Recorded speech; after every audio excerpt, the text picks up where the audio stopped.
minutes to go in.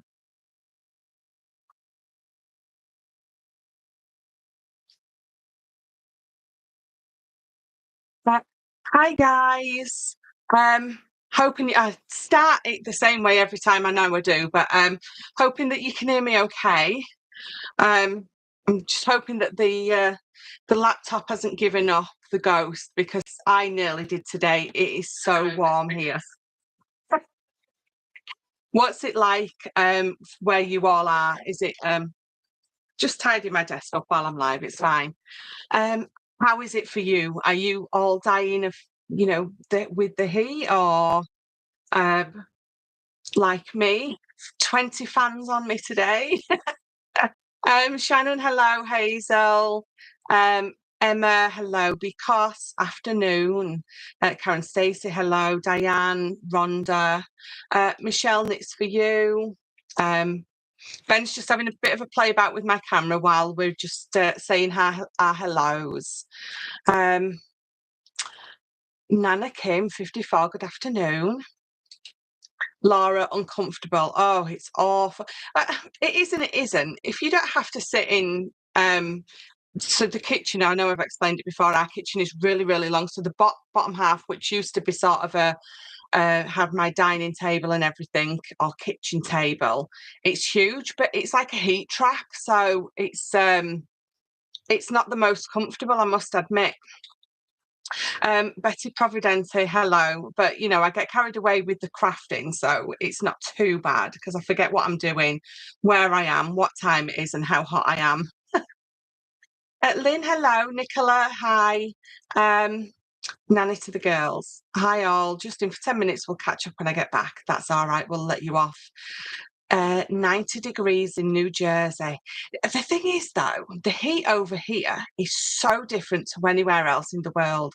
It's awful and icky and sticky, and it's not like a nice I'm on holiday heat. It's sticky and yucky.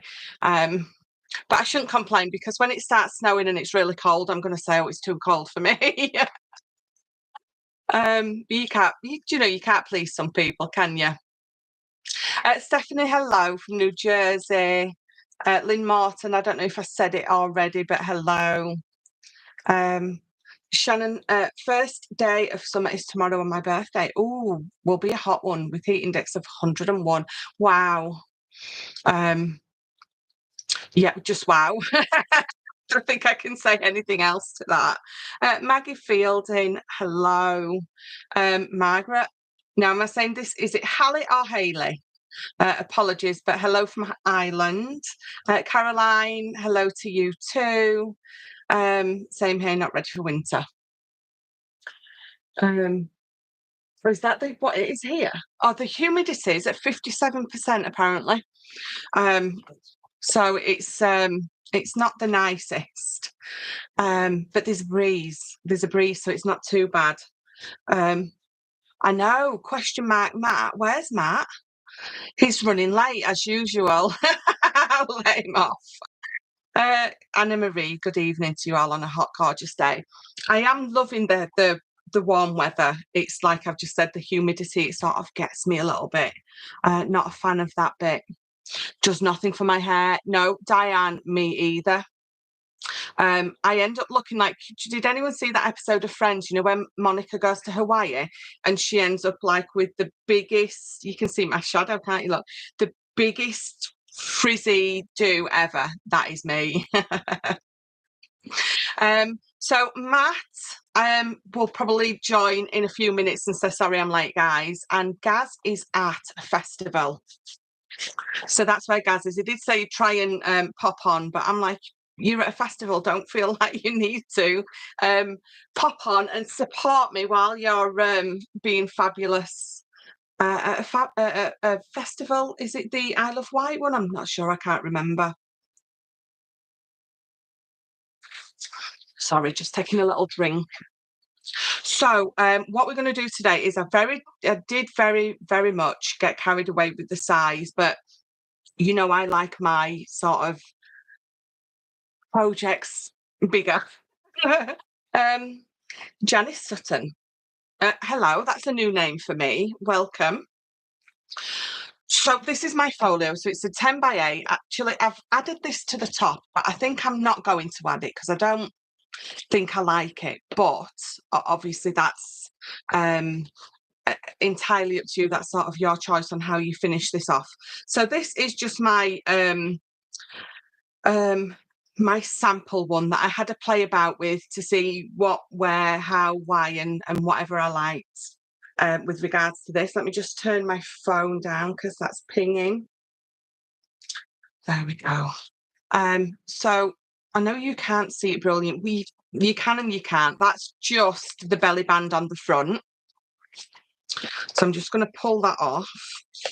I always like to make just a sample piece, just in white card to start with. So I know where I'm going. I can have a bit of a play. And if you can see, I've ripped something off of the front that I didn't like there, but it really doesn't matter because it's just sort of my sample piece. It just allows me to really see where I'm going with it and have a play. So I've used this lovely belly band just to close it. But again, there's many different ways. You could add a piece of card on the front, extend it over and have it close in with magnets. You can have buckles, you can have whatever you want. You can just tie some string or some ribbon around it. It's entirely up to you. But that's it from the top. So you can see it's nice and full. I've got lots in there. I might have got carried away. I definitely got carried away. There's no might about it. So this might go into 2. So this might be like sort of the sort of the main bulk of creating this folio, and then I might have to do a second one where we finish it all off and add lots of bits and bobs. Oh, Shannon's dealing with a 7-year-old great niece for the second week of 6. Oh, that sounds amazing and exhausting. The humidity does mean, especially when it's 86. Yeah, absolutely. It's not the heat, is it? It's that humidity that gets to everyone. I have to get up and make notebooks. No, never, Michelle. Absolutely, Stephanie. So I'm going to walk you through this so you can see where I went with it, and then obviously we'll start putting it all together. So I thought I'd go with a gatefold at the front. So it's going to open up like that. And obviously, we're going to put pattern papers on or mats for your photos to go on, whatever you want to sort of pop on there. And then it's going to open up like this. And you can see that on this piece here, I've got those 2 there. So I'm not sure how I'll tie them down. I might pop a hole through both of them and tie a little bit of string. I don't know, but that's sort of just as it is for now. And then I've got this lovely little pocket here, and I wanted to do a full length one on there. And then the next one's open up. So it opens up to the right. And I've just got these on here because they're holding this piece on for me. And I thought this piece I'm going to pop on the front, and again, either with a couple of magnets or maybe just glued to one side and not the other. I haven't decided yet, but so that one's going to open just like that. So it's nice and simple but effective. And then I've left it. So when I've glued this piece down here, I've just glued the sides so you can have it as a little pocket to tuck your bits and bobs into. And then we've got this one. So before I flip this one up and over, I've got sort of that on the front. And then what I'm going to do in these, I'm going to do, there you go. I'm going to add just a little bit of card on the inside. So what I can tuck, so you can see. So I can tuck a tag in that side, and then I'm going to just on the inside here, I'll add another piece of card, and then I can tuck a tag in that side, and then sort of alternate with those. So a tag or a photo, whatever you're sort of using your folio for, because they're great for keeping all those lovely keepsakes. Not just, they're brilliant obviously for photos, but then adding the cinema stubs, or you know, the concert tickets, all those kind of things I love to put in a folio. So then that one opens like that. And then when you lift that over, I've left that, so there's just a mat on there. I don't know if you can quite see it. I'm just going to leave that as a photo mat because it's quite heavy on that side, and I don't want something as heavy on that side as well. And let me pull this back over. So that is the one that I've just showed you. And then if I open that up, I've got those two pieces there that sort of ping up the official term, and then I've got two photo mats here that are 4x5, so that closes lovely. And then so these, you can see that they don't close all the way, which is fine, because it's nice to just have some flips and flaps in there that don't have all the is it bells and whistles people say.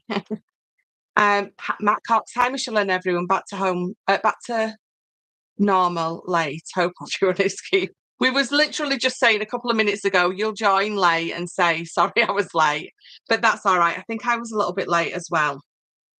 So the next one is just one of those almost like puzzle pieces, isn't it? So those are my doors on the next piece. Again, I think you've got the potential for some little pockets here, or just some photo mats. It's entirely up to you, or you know, a couple of these. So you can see that pocket when I lift it, can't I? You can sort of have that follow through and have some smaller ones here if you want to. So that's my top piece. I'll show you that in a second. Just move that up. And then this one opens up. Let's see if you can, there we go. Just, right. So this one opens up. Can you see that? I can't tell. There you go. So this one opens up, and then what I've got here is I've got two that open that way, and then we've got two that open that way, and this one is just a try fold out. So let's pop that back in and bring this back forward. And then I haven't glued it down because I was still in two minds about, because it's one of the waterfall ones, you know, where you've got all your, turn it to the side, you can see. So lots of lovely photo mats there. I was in two minds whether to create two of these and have them sort of this way. So one hinged this side, so it opens up that way, and then one hinged at that side, so it opens up that way. I was still undecided about that, but I'll show you how you could do that, obviously, if you wanted to. But again, you've got to remember how much bulk that all of these on all of the pages do sort of give your folio, which is why from my outside I started at I'll bring it up and show you. So the why do I want to call it a margin? So the the spine is an inch wide on the inside, and as I come down with all my layers, I go down 1/8 of an inch, or from sort of the middle one, I go up 1/8 of an inch to the outside, which ends up as a 1 inch, if that makes sense. So it allows me to be able to put lots of stuff on each sort of level bit of my folio, whatever you want to call it. And then lastly, let's bring this down here. So this is the top bit, and it opens up, and then so mine are a little bit big, so I've adjusted the sizings for these, and then I've just got this lovely sort of pop-up element, and it's perfect for, again, some photos on there. But again, there is, oh my God, there's just so many different ways that you can create a folio, so many different flips and flaps and extensions, and so many things that you can sort of be popping on all of these. You can really, really go to town. Yeah. It's just, there's so many different ones you can do, and you can see from the bottom and the top, it looks quite nice and neat in there.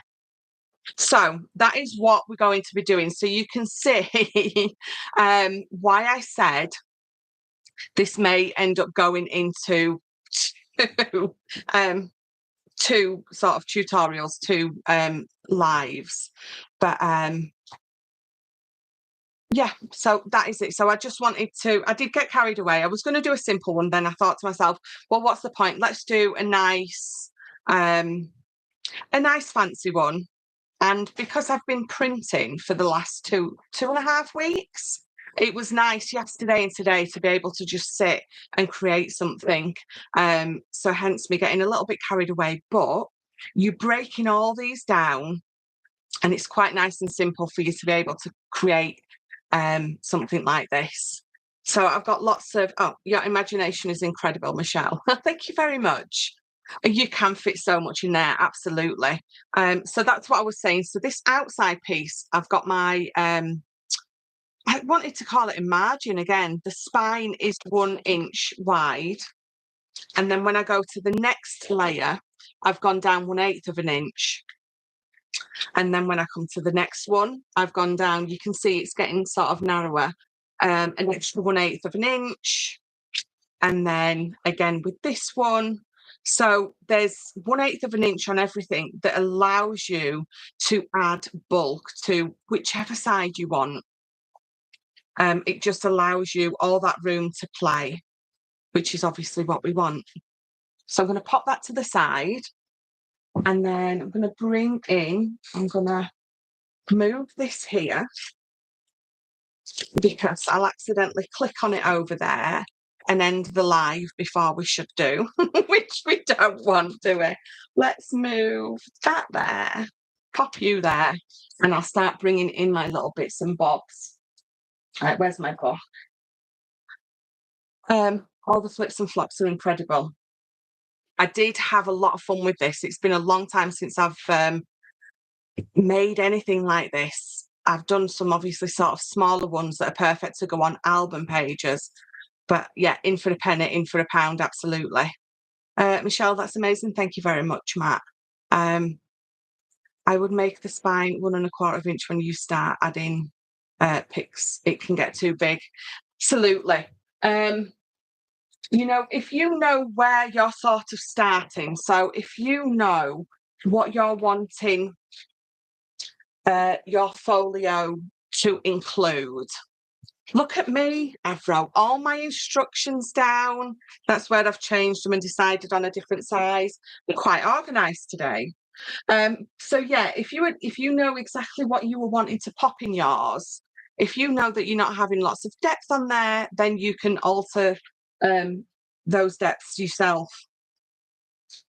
But it's just, there's so many possibilities that you can sort of go with for this. So let's start right at the beginning. The first thing you're going to need is a 10 by 8 piece of card. Now, this is obviously the size of my folio. And because it's so big, it's just that one piece of card that we're going to start with. So I'm using a 300 GSM for my whole base. All of my card is a 300 GSM. So I've got a 10 by 8 there. And then straight away, what I'm going to do is I'm going to mat and layer it with one of the images from the Vintage Summer collection. I've got matte black, and that's a 300 GSM. And then my paper is a 200 GSM. I always like to make my back piece really strong. So I'm not going to mat and layer all those flips and flaps up, for the simple fact that if I add an extra 300 GSM of black on there and the extra 200 GSM of the pattern paper, what's going to happen? It's going to get really too bulky. And again, you can make those spines deeper than the 1 inch. It's entirely up to you. But for this one, And I think when you've got lots of flips and flaps, and if you've got mats and layers of 300 and then 200, and then you've got a pocket on there as well, you've got to remember that these side pieces where you've got all the scores are still only a 300 GSM. So if I add way too much weight to those flips and flaps, it just puts too much strain on those corners. So we don't want that. So I'm going to glue this down straight away because this is the most simple piece. So we've got 10 by 8 in the white. The black, I went down to 9 3/4 by 7 3/4. And then with the pattern paper, I just went down 1/8 of an inch. So let's just get the glue on here. I'm going to try and not speed through it to try and get it done. I'm going to try and slow down and just do it as I do it. And if I run over into sort of a part 2, then that's okay. So there we go. So straight away, just one of those images on the back looks absolutely gorgeous. And then what we need next is we're going to need 2 pieces of card. Now, these are both 10 by 10. And these are going to be my 2 initial side pieces. So I'm going to pop it on there. And then I've got my 1 inch here. So this is 10 by 10. And then on one of the sides, I don't know, I turn it that way because that's how I score, isn't it? So I'll do it as if I'm scoring it for you, so it's easier for you to follow. So 10 by 10, on one of the sides, you're going to score at 4, you are going to score at 8, and you are going to score at 9. And you're going to do that on 2 pieces of card, because one's going to go on each side. So let's get those folded and burnished.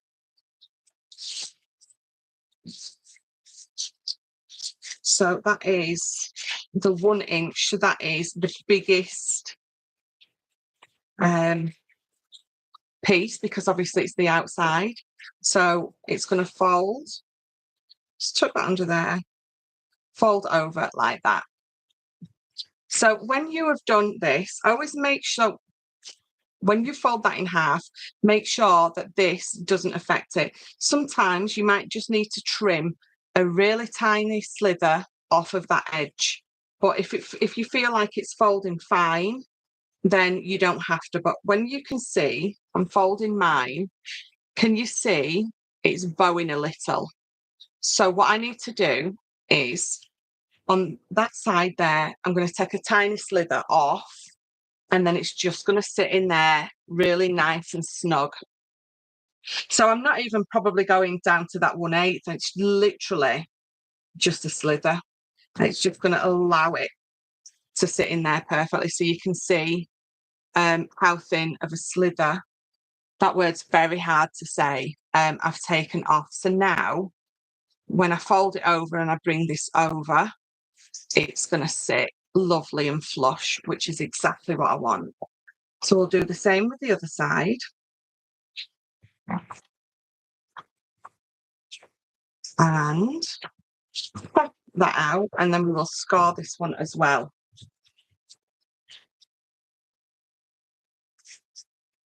I always add more than I think I'm going to add.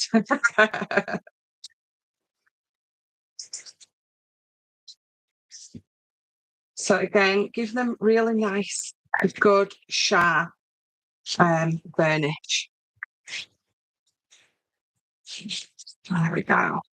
So then straight away, it's sort of coming together. Now, we're not going to glue it on at the minute. We're going to do them all first before we glue it together. But you can see that that's the outside piece. Now, the reason that I'm not going to glue this one on yet is because if I glue that one on and then I come to take my next layer, I can't glue it on because I've already glued this down. So you need to start with the inside layer and then work out, if that makes sense. as I'm gluing it together, I'll show you and you'll know exactly what I'm talking about. So that's the back, and that's the two main sides done there. We'll pop them up there, and then we will bring the next one in. So these are two pieces of cards, so you need two again. And these are 8 by 10. And on the long side, you are going to score. So I scored it this way. So I scored it at 8 inches because that's the most important measurement to me. So I scored it on the long side. I scored it at 8. And then I scored it at 8 7/8. So 8 and then 8 7/8. You can see that that's going to be the spine, and I've gone down that 1/8 of an inch.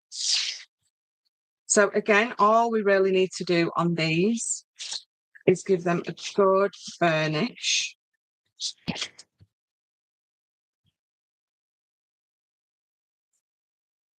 And then last one on that. So those are those. That's the next one. So it's going to fold over like that. And then that one will fold over like that. And then that's all we need to do with those two. Let's bring in these next ones. So my next ones, you want two pieces of card, 10 inches high by 4 3/4 wide. And then, so let me turn them around because this is the way I scored them. On the short side, you want to score at, let me just double check, 3.5 inches, and then 4 1/8. So 3.5, 4 1/8 on them both. And again, you can see that I've gone down that extra 1/8 of an inch on my spine.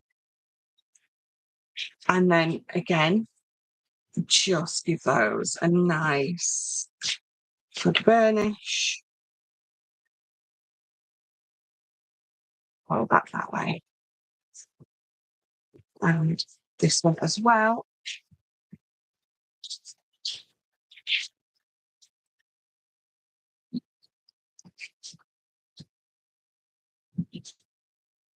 Go. And then again, they're going to fold in like that. So we're going to put those up there as well. And then the next one is two pieces of card, and they need to be 8 inches high by 5 1/4. Turn that round. So I've scored at 3 3/4, and then I scored at 4 3/8, and you do that on both. So 3 3/4 and 4 3/8. And again, we're just going to fold and burnish where our spine is going to be, and then fold and burnish where the tab is that we're going to glue, use to glue it to the base.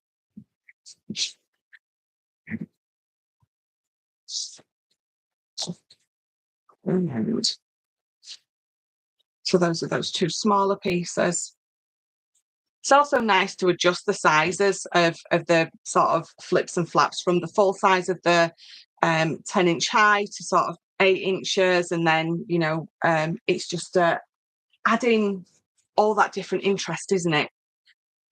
So then the next two pieces of card, well, I've got my bottom piece. So that's going to be the one that is going to fold out and up.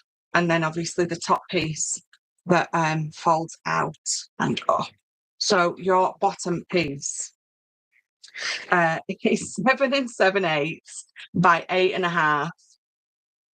And then you're going to score on the long side. So your longer side, you're going to score at 7 inches and 7 1/2. So you can see that we're down to sort of a 1/2 inch border at the minute. So again, just folding and burnishing. So that's the bottom piece that's going to fold out, and then this piece. So this one it's 10 1/2 inches high, and it is 7 7/8 of an inch wide. And I've gone down that 1/8 of an inch because when I put all my album together, because this one flips up and the other one flips, or this one flips down and the other flips up. My base, my back piece is that 8 inches. So I've trimmed these down just that 1/8 of an inch. So they just all fold in seamlessly. You're not going to get your edges sort of being caught and sort of roughed up, things like that. So we've got 10.5 by 7 7/8. And again, on the long side, you are going to score at 9 3/4 of an inch and 10 1/8. So we've gone down another 1/8 of an inch from the bottom. So this is a 1/2 inch, that's 3/4, because even from the bottom to the top, because I've got some depth on them both, I needed to add, I didn't want them to be the same depth as some of my side pieces are. So then let's fold and score.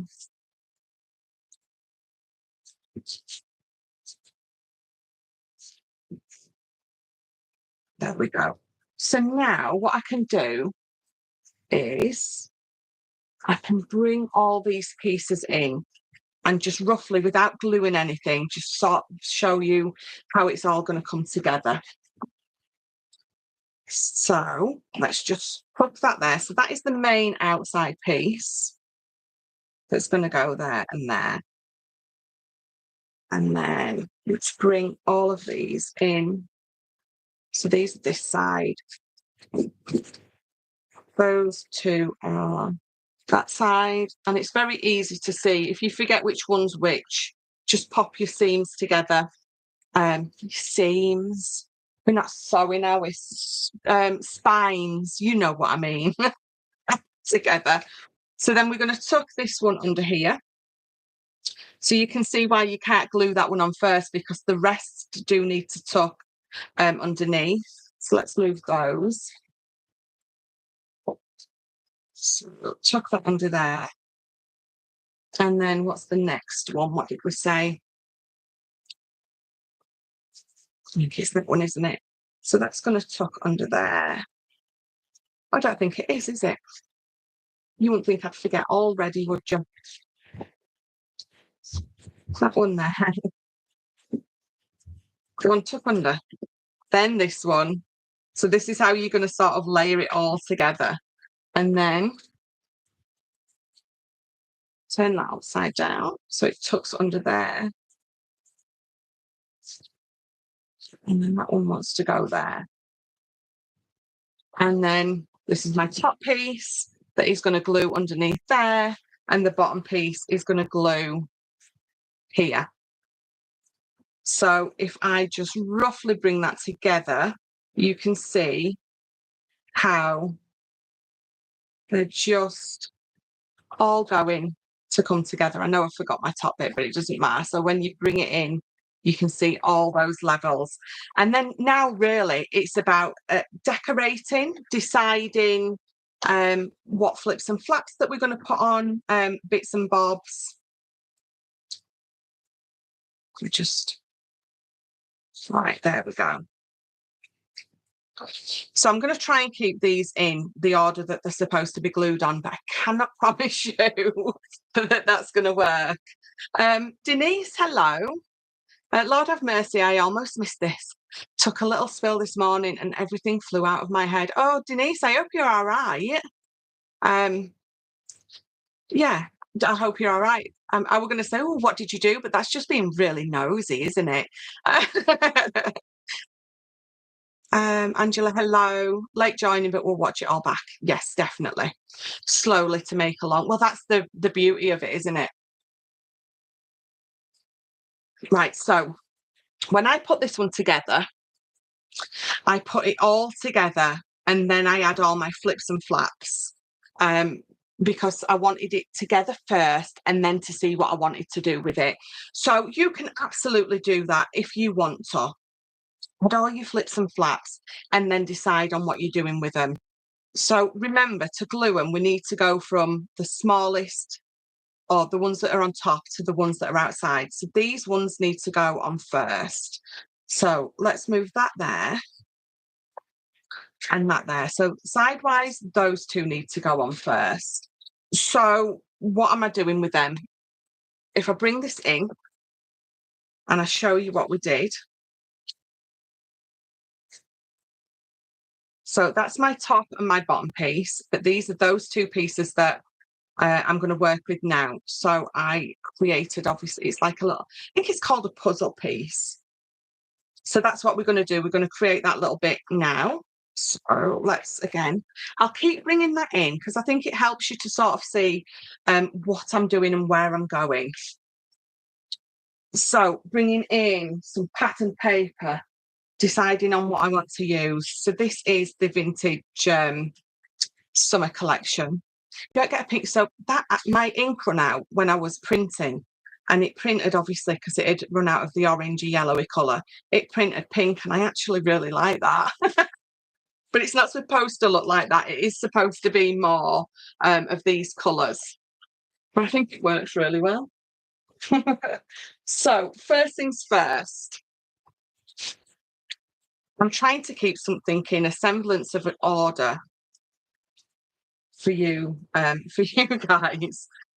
So to create those two crisscross bits, puzzle pieces, whatever you want to call them, we're going to get, so just very simply, 4 pieces of cards. So let me just pop those there and let's move that out of the way. So we're going to cut 2 pieces of card at 5 inches by 4 inches and then 2 at 3 by 4. So let's cut the 5 ones first. So 5 inch by 4, and you need 2 of those. And then you need 2 at 3 inches by 4.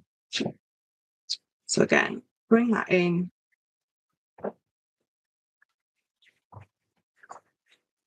3 inches by 4, and you need 2 of those.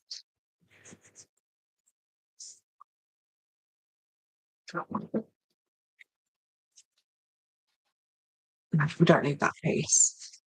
So what I'm going to do is I'm going to bring these in the way that there would be if I was looking at them. So if you're looking at them in the album, obviously that bit is glued underneath. So we're just going to pop that out to the minute, or for the minute. We're going to bring them in, and then what you're going to do is that one's going to go on there, and then that one's going to go across there, and that one's going to go on there, and that piece is going to go on there. So you can see how it's coming together. So if I move those pieces now, that's how they're going to sit on those 2 flaps. So what I like to do is, and again, it's entirely up to you as to what you put on there pattern wise, but I always like my pattern to follow through with whatever I'm creating. So I'm going to try and pick a piece of paper. So we're going to go with this one. And so the depth of that is, what did we say? 3 and 5. 3 and 5? Let me have a look. Yes, 5, 6, 7, 8. So 8 inches wide. I'm just going to trim this down to.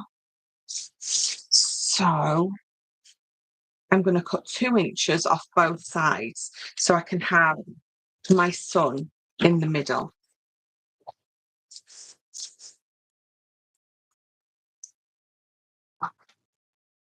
So there we go. So that's 8 inches wide. And it is going to be, it's 8 inches deep, isn't it? So it's deciding which bit you want to use. It's so hard. And we'll go for that. And then that's going to sit on there. Obviously, we need to cut it off as well. So we're going to cut it, the top bit, as deep as that one is, which is the 4 inches. Of course, it's 8 inches in it, isn't it? Right. So if I cut this to 4 inches deep, it's going to go right to the edges. So I want to give it a bit of a border. So I'm just going to cut it down. So I'm going to go to 3 and 3/8. And I'm going to bring this in. And what I've got I've got a lovely border. Now you can have a border or not, entirely up to you. So then it's 3 inches wide. So again, we're going to go down just that 1/8 of an inch and pop that on there. And then it's getting really stiff, this. It keeps getting stuck, look. It's been a pain. It's given up the ghost today. It's like if it's too hot for you, it's too hot for me. So then I've just got that little slither left over. So if I bring this in, then it's giving me, again, that lovely border. So on this bottom piece, remember this first side. So the first time we cut, instead of it just being the 3 inches wide, it needs to be the 5 or the just under the 5. So 4 7/8.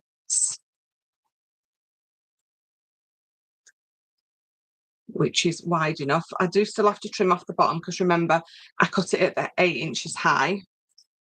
And so just under that 3. So I've got that beautiful matching border on all 4 of them. And then all I need to do is trim the bottom of this off. So to the 3 3/4. And then the same with this one.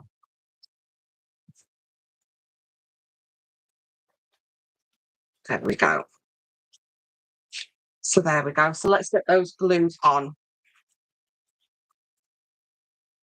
Where's my glue? There you are.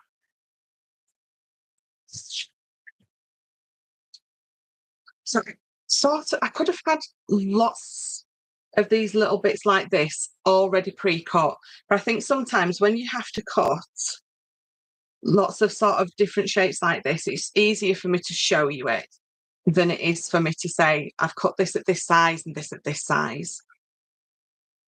And plus I did say I'm not going to try and not rush, didn't I? I think sometimes I think, oh, you've been babbling on way too long. Hurry up. And then try and hurry up.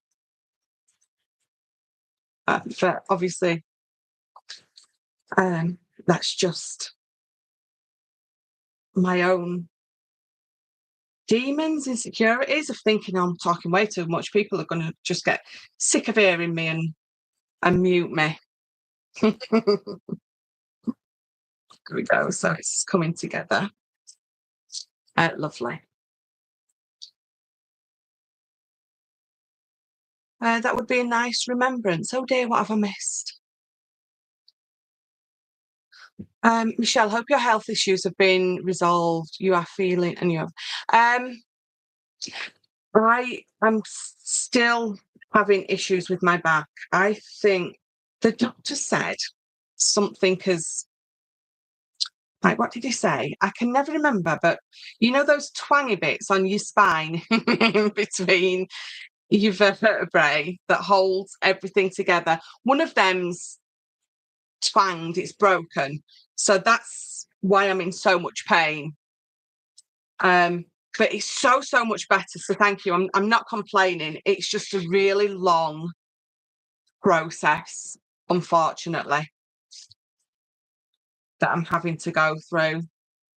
But the fact that we can just get down now to my desk and craft is just everything. So there you go. So you can see how that, obviously, they will close a little bit closer together. We'll glue them in a second. But again, I bring this in. It's there. So I don't know if you can see in the middle, there is a gap between these because I've cut them shorter. So there's about a 1/2 inch space in the middle. So there's just that little square there in the middle, if you can sort of see it. There you go. You can see it there. So that's how it's going to sit together.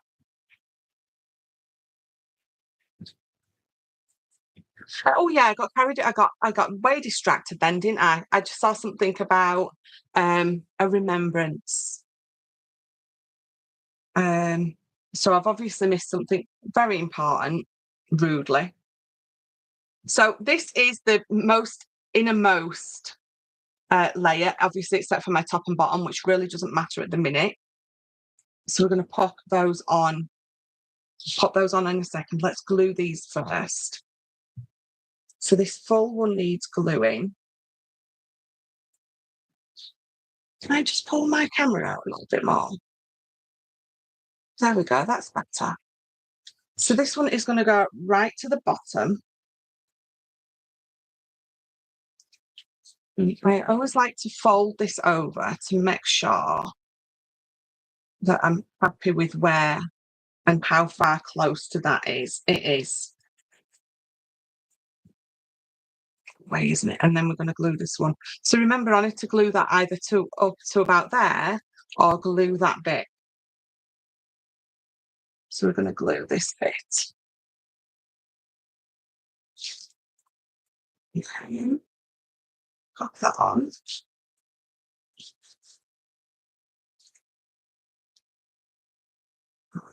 Just lining that up lovely.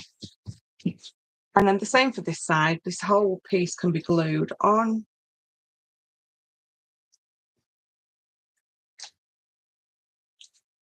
Right to the top.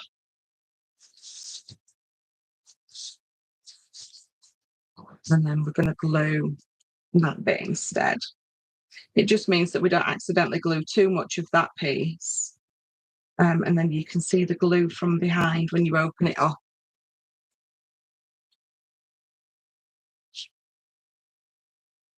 Like so, just... we love you and your babble. Do babble on a lot, you see.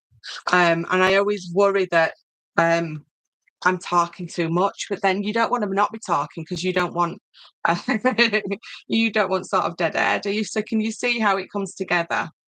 And I've got that little hole in the middle. It just looks lovely, doesn't it? Instead of just putting 2 panels of pattern paper, just alternating it like that, it just adds something extra, doesn't it? So then the only other thing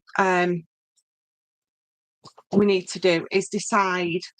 So I'm just going to pop that over there so you can sort of see my tabs have gone, and I'm going to keep calling these seams. So every time I say your seam is this deep, know that I mean the spine because I can't get that word out of my head now. So all I want to do now is I think I'm just going to put some pattern paper on there and then maybe a photo mat over the top for that piece. So so many different pieces that I want to play with. And again, these are from that vintage summer craft kit. I think we'll do that one. Oh, shall we do that one? Because I think that'll work quite nice. So this is 8 inches high, and I think we said 3 3 3/4.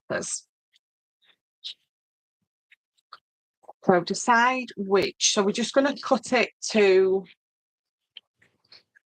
7 7/8, and I think I am going to use the bottom bit.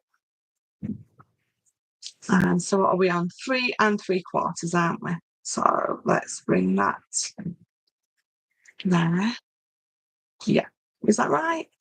Oh, it is right. And that one. Now you really don't have to have both sides sort of with that follow-on pattern. You absolutely can if you want to. But if you don't want to, you don't have to. It really doesn't make a difference. Just trim that down a little bit more. That's better. Is that better? That is better. So, and again, I always say when you're making a folio or an album, before you glue your pattern paper down, just think about it. Do you want to cut them in half so you can add a pocket? If you do, then obviously this is where you're going to do it. We're not adding obviously pockets to that because that's where my waterfall album's going to be. Do I want to cut these in half at a lovely jaunty angle and not even have this one raised, but just glued around the edge?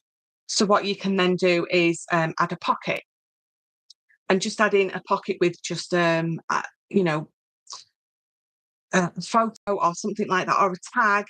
Again, you can absolutely do that. So what I'm going to do is, I think just on an angle of no particular size or depth. So what I've got, I'm going to take both of these because this is my follow-on pattern, and I'm going to put them together. And however you want, we're just going to decide on an angle. So again, let's open that up. And we've got 2 little pockets now. So I'm going to glue these bottom ones down first. And I'm just going to put a thin strip. So you can either use your red liner tape, so just use a thin strip of glue. I'm going to use glue because obviously it's a little bit quicker. But if you know that they're going to be used for adding things in and you feel more secure using your red liner, then use that. So as I'm gluing that down, what I'm going to do is I'm going to push just the tiniest little bit together, because what that is going to do is just going to give me a little bit of space under there for when I want to add a tag, but it's not going to give me any depth that it's bowed high and I can't close them. It's just the tiniest little bit. And then I'm going to do the same on this side. Just all right around that edge.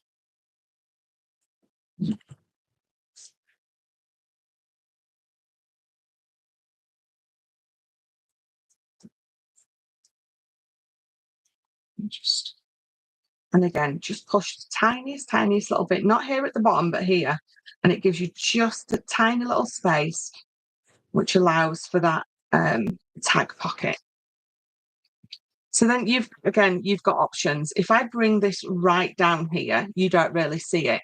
But if I bring it right up, I have a lovely little space, but my paper is right to the top, which I don't want because I've got a border around the other sides, and I want the border at the top as well. So I'm going to, again, bring both of those in, and we're going to, on my ridge on here, I don't know if you've got something similar, that when I'm to the end of that sort of pokey up bit, that is what I call a tiny slither. So I can pop that on there. And I do get, as you can see, the tiniest slither. So now when I pop that on here, just move it over it a little bit. So now when I pop that on here, I've got my border all the way around, and you've also got that little border there. And then I'm going to glue this one flat. And then the same with that side, so I can put glue all over this. So apologies if I miss any questions, then I don't know what to say. I need to have someone who's watching for me, so if I miss any questions, because I'm so carried away now with this tutorial, I don't want to miss anything. So I think Ben is watching. So if you do have a question, I'm sure Ben will come running in to let me know. But I am trying to, I would rather be watching you, Michelle. It's a nice break. Oh, thank you very much. I really appreciate that. So now let me get what I've got. It's just by doing that little bit of when your glue's drying, just by pushing it together, that just slips in to that pocket so easily. So let's do the same on this side. And this is always how I'll put a folio together, sort of layer by layer. I know that sort of is stating the obvious, isn't it? But having it laid out as I would look at it, it just really helps me to visualize what I'm doing and where I'm going. So again, even though it's not all glued down yet, it doesn't really matter. Just really allows me to see, just to see really, because I know, and again, I know it seems to, it makes sense what I've just said, but you know, it goes without saying. But I've followed tutorials and they do everything backwards and it's a little bit hard. So I just try to show you it as it is for me. Right, so which is the simplest way. Right, so we're going to glue these on now because I've got my pockets. This is where you can be putting your stamps or your stencils or any die cuts that you want to add to these. I'm not going to do that. I'm just going to leave my papers as it is for now. We'll finish the album and then I'll probably go back in and add things like that. Michelle, would you normally use red liner tape? If I know it's going to be a pocket, I do. Use red liner tape because you've got the really thin one. It's like a 3mm, isn't it? Which is perfect. But what I will do is if I add red liner tape, I'll always go over it with some glue because then when I stick it down, I've still got enough time to give it a little push in if I want to. So yeah, I do use red liner tape, but I will also use some collal on the top. But I mean, I've got to, this dries like a rock. Nothing is moving when you use this glue. So that's just for me wanting to be twice as secure when I'm creating these. Because the thing is, if you are gifting them, or especially if you're selling them, and you know you've used glue and red liner tape, then you know whoever buys it, it's not going anywhere. I am laughing, Michelle. I've crafted along with you before. I'm so sorry, Stephanie. You have, haven't you? This paper scene takes me away to our friends who live in Puerto Rico. Oh, I'd love to be taken away there as well. Right, so what I'm going to do is, before I glue this on, because obviously this is 10 inches, this is 8, and I want to make sure I'm getting it right in the centre. So you can either use your mat, and then I know that when I tuck these under, I've got my lines to follow, or just pop a little mark on there. If you've got a piece of card that is 1 inch wide, then just pop it on the bottom and then you can follow that as well. But I always find it so easy and so much better and so better, or better for me, I don't know, to use those lines on my mat. It's a good job you're not all here for an English lesson, isn't it? So let's tuck that under there, watching my lines, and obviously that scar line as well. Let's press down a second. And what I want to do is I'm going to bring this up and I'm going to push this towards that fold, because what it means is it's buttered up as far as it's going to go, which is where I want it. So I'm just going to turn it round. So I'm going to hold this up and we're going to push.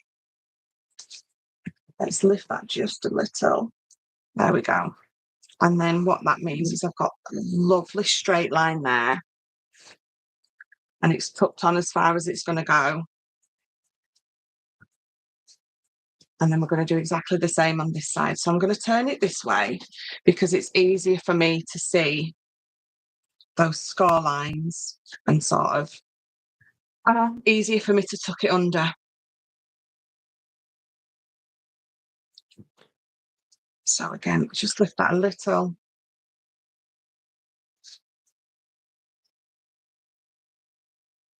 I mean, you might have a way that you do this that is easier for you. And if you do, then that's brilliant. So again, let's turn that round. I'm going to lift this up. And I'm going to make sure that that's tucked all the way to the edge.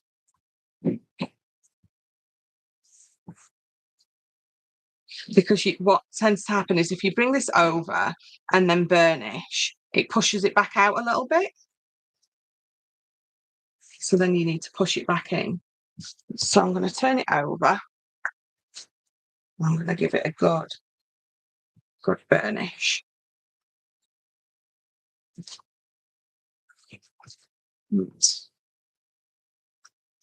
You wouldn't, how would you credit it? It's gone too far up. Do as I say, not as I do, is what my mum would used to say. So let me and the good thing about Kalal is you can bring it off while it's still tacky and then put it back on. There we go. Excellent.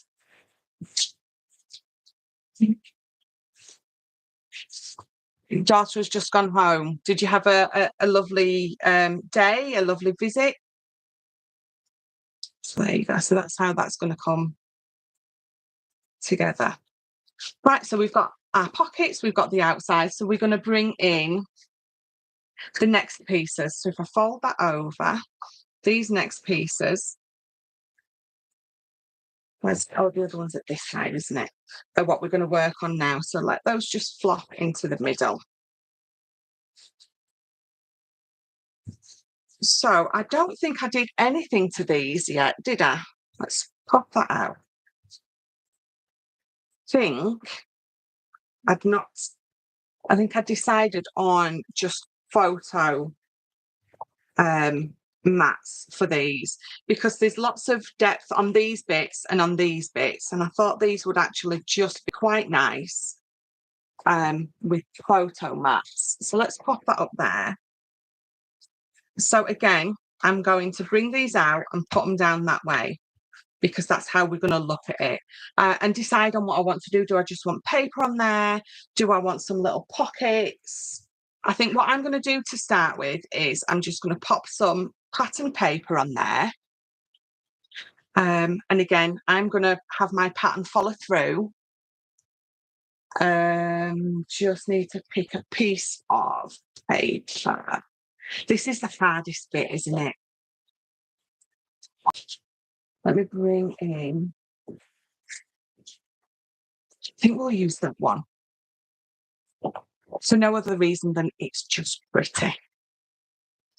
So what are these? So these are 10 inches high by that 3.5. So deciding on which bit of this we want to use, we need to have that on there. We can't get rid of that at all, can we? So 10 inches high, we're just going to go down that 1/8 of an inch. So 9 7/8. And what did I say? I forget instantly. 3.5. 3.5. So again, we're going to go down 1/8 of an inch. So there we go. So that was 3.5. So that's 3 3/8, isn't it? Yeah, 3 3/8 on those two. Now what I'm going to do is I think I'm going to glue these nice and flat and either just have some photo mats at the top and not cover those up, or just add some cute little pockets. And again, you can be distressing the edges for these. You can be inking the edges of these up if you want to. It obviously depends on what kind of finish that you're going for with your folio.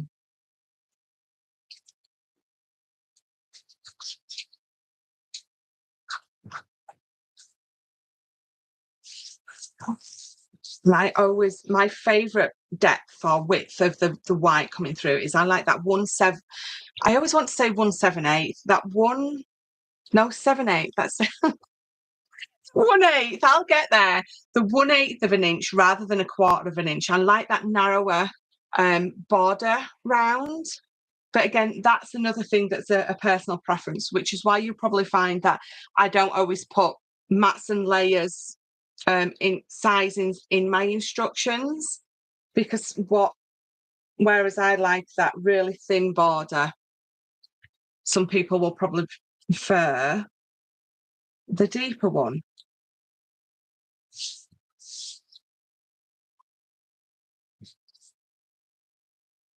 And then if I was going to do that and open it, you think we're going to do the same on the inside of this one. We're just going to add some pattern paper. So again, let me bring in another. Ooh, I confused the piece. Let's bring. Oh no, let's do it. Just stop being scared of cutting your paper and do it.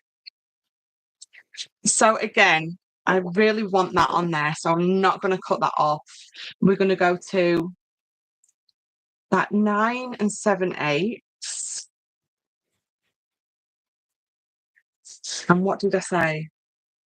I know it says it there at 3.5. So we're going to go down to 3 3/4. Pop that on there. Perfect.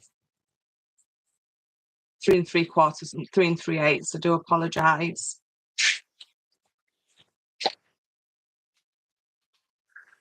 And then again, you could do what we've just done on the other one, where we put little slits in. I think we'll make this one a little bit different to that layer, and we'll do it where we've got just some photo mats on there.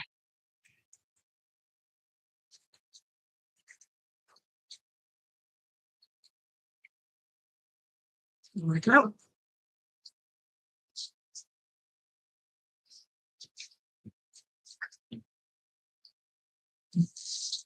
Because sometimes it's just nice to have some simple bits on there. I think it's a case of your papers definitely do the talking most times. So let's pop that one on there as well.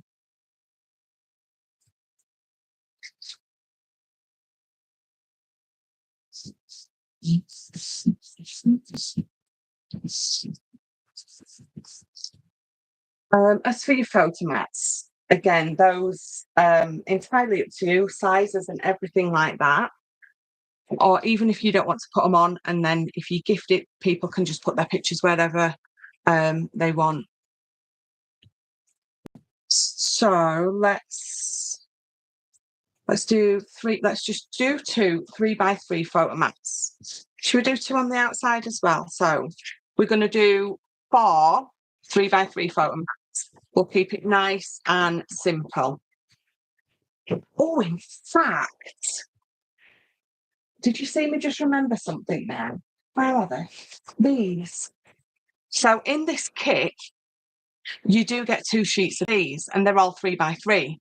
So if we make 4 photo mats that are 3 1/8 by 3 1/8, then that means those are going to sit on there perfectly.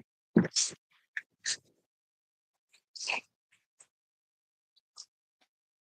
have a look. I did have one cut out. What have I done with it? There you are. Oh, I've definitely trimmed that one down a little bit more.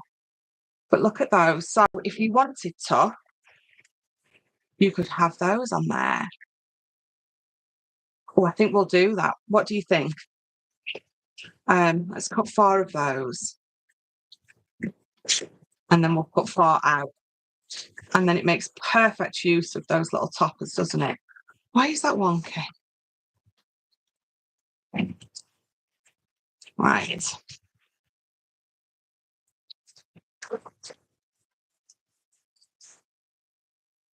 If you've got one of those, I still need that, don't I? If you've got one of those corner punchers that cuts the corners, so for your photos to tuck into, then you could use that on those. I don't have one, but that would be perfect, because then what you wouldn't necessarily need to glue these down. You could just tuck them in, and then when obviously whoever you're gifting it to, if they're putting their pictures in themselves, then they just need to pop those out and tuck them back in.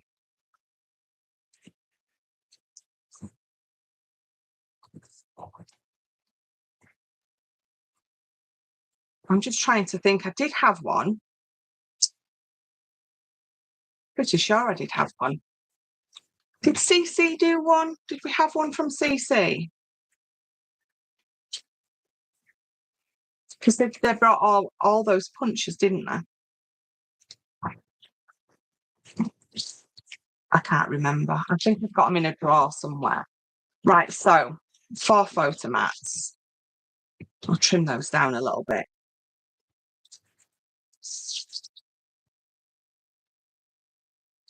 But you all know what I mean.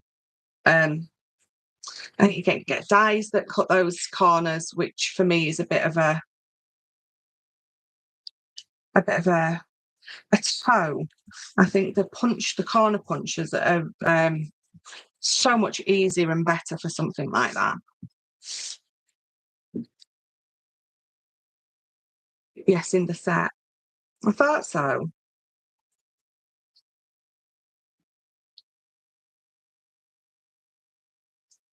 I mean, the thing is, I'm all right trying to remember anything.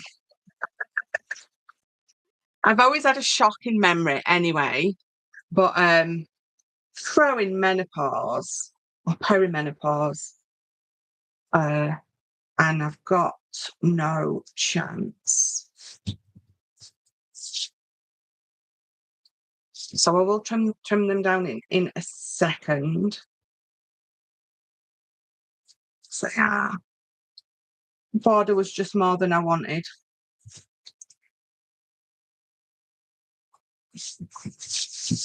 Right, bring this back in.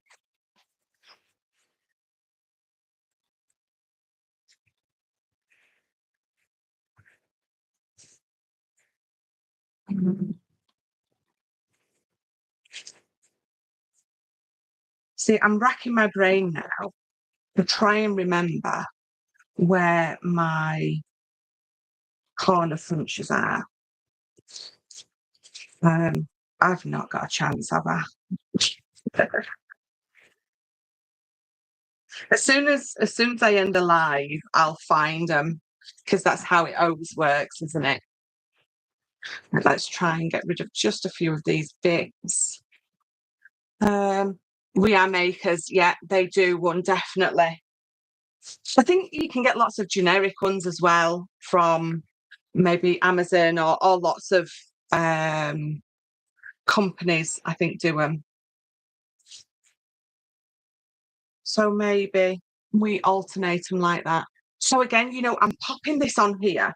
So before you pop it on and before you glue it down, you could think to yourself, if I don't glue it down fully, I can use it as a pocket. If I pop a little hinge on it, I can use it so you can bring it up. And by a hinge, I just mean get a thin piece of card and you can obviously pop it on. And then you've got a hinge. Obviously, you'd cover that up or you'd make a focal point of it being a hinge. Entirely up to you. I think I'm going to just pop them down straight on there. And it's going to sit at the top. Absolutely perfect. And we'll pop this one at the bottom.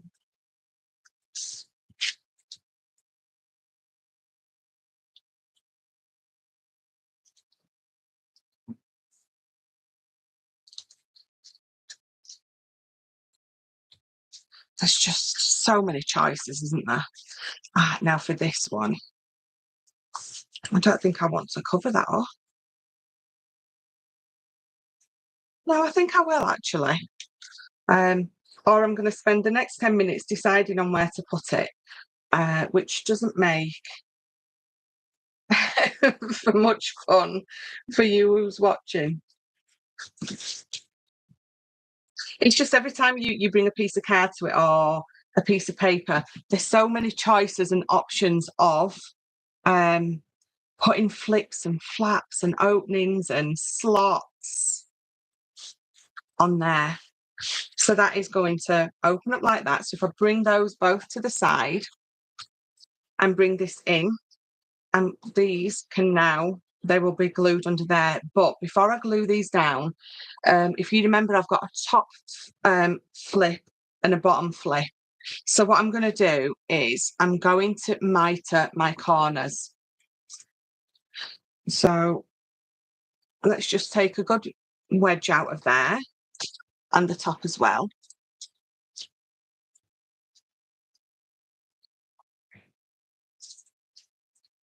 And that one.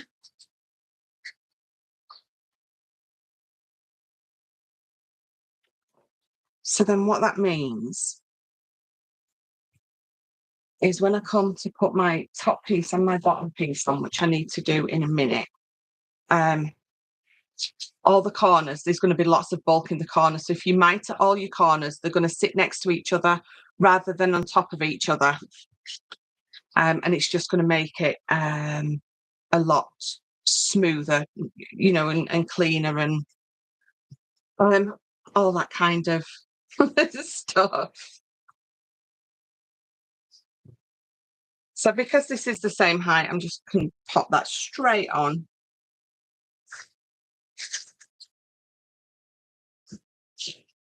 And then get that stuck down.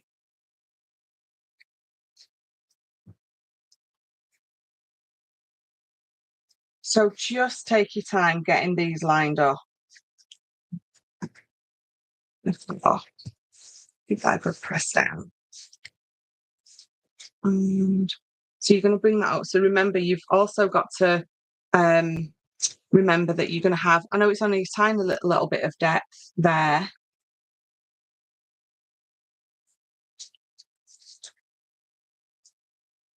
There you go. So that one's going to come up and over, and then that comes up and over that one. So give that just a second. And then we'll do the same on this side with those mitered corners, remember.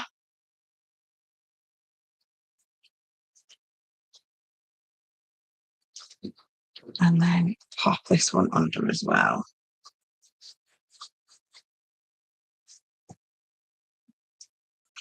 There we go. So just hold that for a second. There we go. And then hold. Oh gosh, you guys are struggling to get that in America, aren't you? I remember seeing someone else post it a little while ago. We've no idea who does and doesn't sell it in the US. But I will say the only thing with the Kalal is because you've got that sort of open time, which is quite long before it goes off and you can't move anything. Unfortunately, in this weather, it makes that even longer. So you are taking it a little bit longer for this glue to sort of go off and grab. So just be sort of aware of that with your glue. Right, so we've got those two flaps for now. Hello. Oh yes. Right, so I think what we're going to do is before we go on to any more of the sides, we're going to add the top and bottom. Because if I add any more sides, it's going to be a bit of a struggle with the top and bottom to get them on there. Because my next set of sides, even though they're smaller ones, then them outside ones are bigger, and I need those on first. Right, so my top piece, let's do this top piece. I need to move that to the side. That gives that a second to sort of go off. So this top piece is the 7 7/8 by 10.5. And I've got my tab there. And before I forget, I'm going to just miter those corners. And we've got that a lot slimmer seam. Spine, because again, as it's going further on, they into the middle, they get thinner. So let me bring this in again and show you what we did with this one. All those sides, that's the one we've just done that one. and we did that one before. And I don't need to do that yet, but that is my base. So that is just that nice simple waterfall piece, but this is the one that we're going to do now. So if I bring this in, it's going to come up and it's going to open. So up and open. So I just need to add another piece to this. And I've got middle. I've got all my instructions there, so I don't do anything wrong. Add-ons, top. Right, 8.5 by 9 3/4. We need a piece of card, another one. So, I don't think this one's going to be big enough. Bear with me. What did I just say? Top, 8.5 by 9 3/4. So I've been working in between. I've got lots of 12 by 12 card, and I've got some A4 as well. Lots of this will work from your A4, but then lots of it you're going to need some 12 by 12, and this is one of those pieces. So 8.5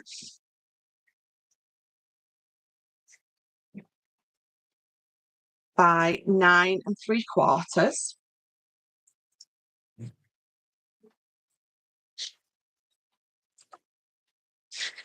And just bringing my scoreboard. And we're going to score, what was that? We're going to score on the short side, so the 8.5 inches, we're going to score it at 8. Because, where's my piece of card? Nope, but that's it. Right, bear with me while I find my piece of card, my other piece of card. Oh, it's here. So, because this piece, it's going to fold up, and this is going to be on the side, and it's going to fold like a normal card. So, which is why we just needed that one score line on the side. So there you go. So it's going to fold up and open. So all I need to do is add some glue to that.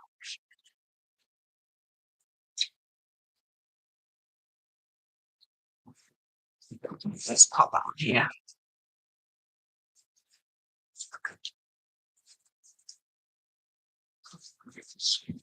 You wouldn't think it'd be so hard to find a piece of card that is right next to me. Got to fly. I will watch the rest later. Take care. Thank you for joining, Caroline, and I will see you next time.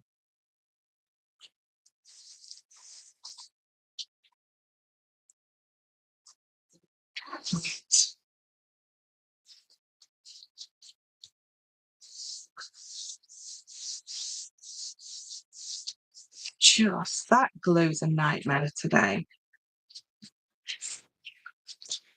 Right, bear with me. So that is 8 inches wide, actually. I have scored that just a little wrong, so I'm just going to trim it up because it's just a little wider.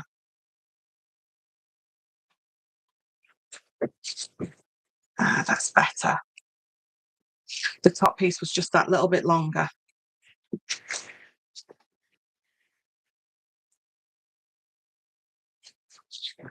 Right, so what we're going to do on this bit is, I think it's actually my favourite piece. So let me, again, we need to bring in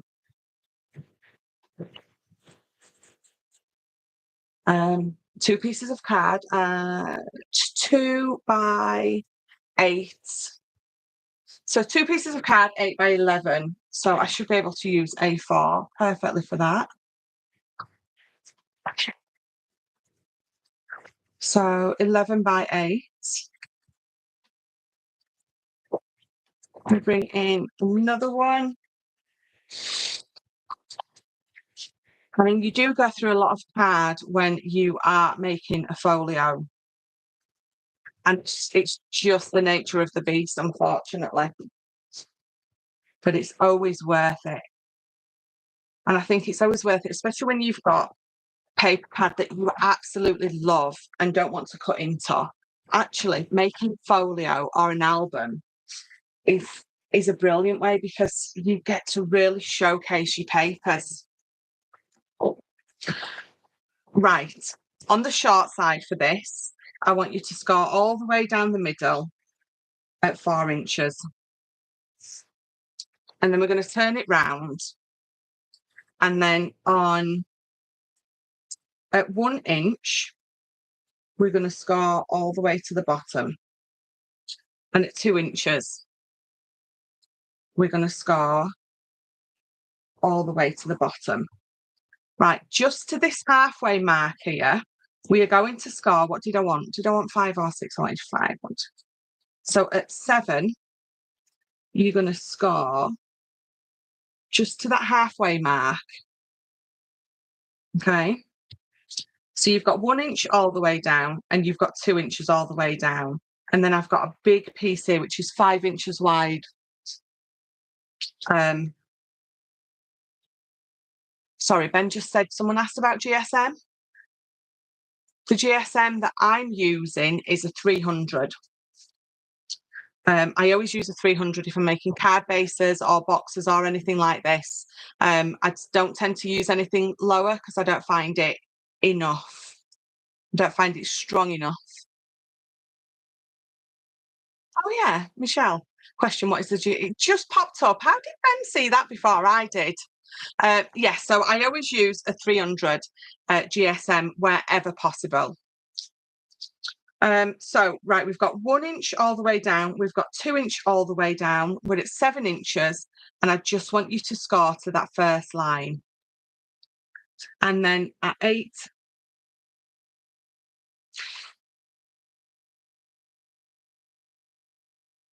yes, so 8 inches. You bear with me 1 second. So you've got 1 and 2, 5, and 1 and 2. So scored at 1 inch all the way down and 2 inches all the way down. 7 inches, 8 and 9, I've only scored halfway. And I'll show you why in a minute. I'm going to turn it all the way round now. There's a couple of different ways that you can do this. You can turn it all the way round, or you can just flip it over. So we're going to just flip it over. So all them score lines now are at the bottom. And here we've got 1 and 2. And I want to add number 3. As soon as I cut this, you're going to see exactly what I'm doing. So you're going to score at 3 inches. And then can you remember this 5 inch wide one here? We're going to put one here. So we're going to go up to 8 inches. And yeah, it's gonna join that one there. So let's go 8, 9, and 10. So I will talk you through it again. So just don't worry at all, because I know you can't see them score lines very well. So we're going to fold that in half and we're going to burnish it.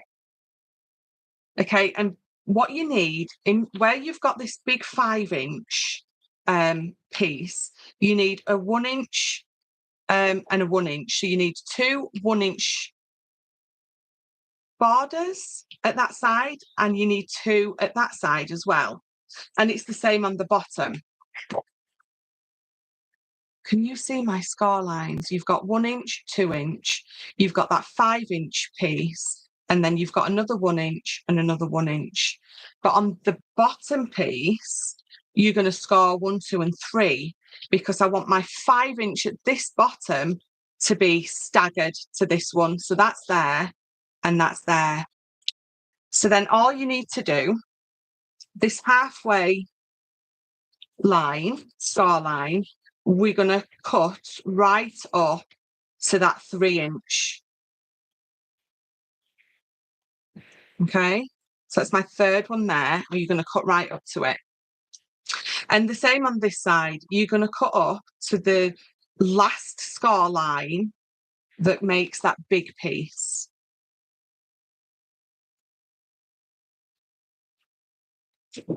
Okay, so if I score these over, for you now, you will see where I'm going. Okay, so let me just, again, fold all these. So you remember I said you only need 2 at each edge. So I've got 2 here, which is brilliant. But on this side, you've got 3. So we need to cut that third one away. So you just need 2 on each side.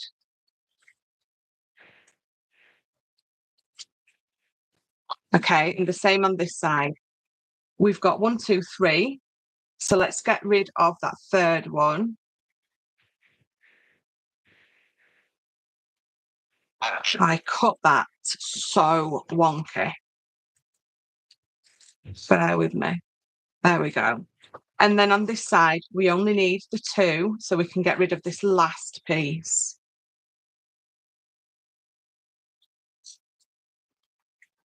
Okay. So now what you have got is this. So you're going to fold those like that, and you're going to fold those like that. And can you see what we've got? So you just need 2 1-inch pieces at that side, 2 1-inch at that side. And it staggers. So my 5-inch is there, but my 5-inch at the bottom is there. And the reason that we want it to stagger is because this is what it creates us. So we're going to do that again.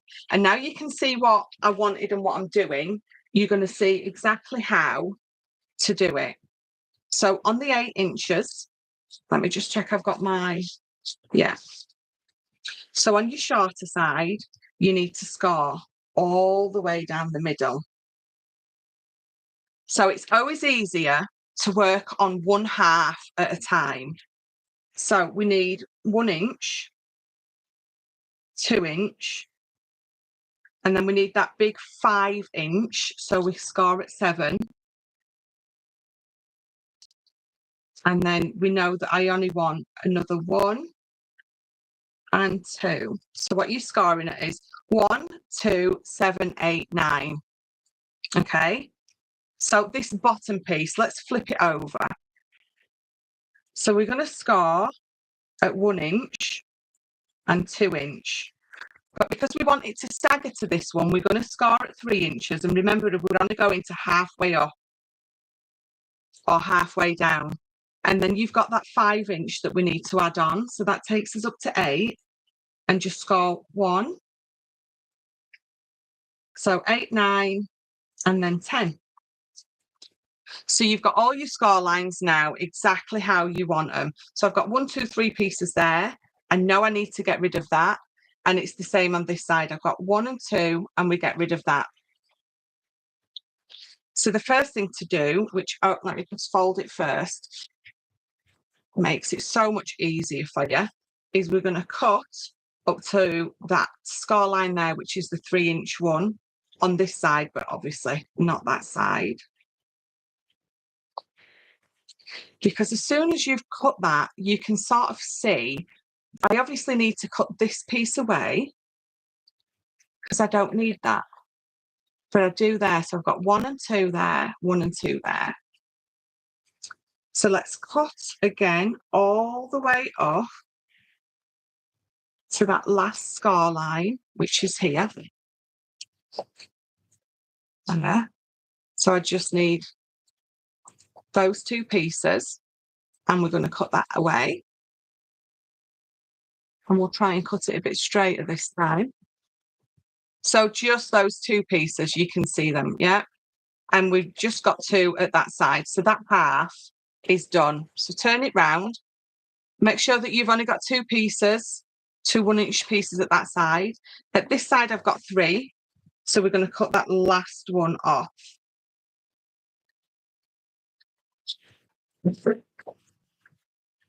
So let's give all these a lovely burnish.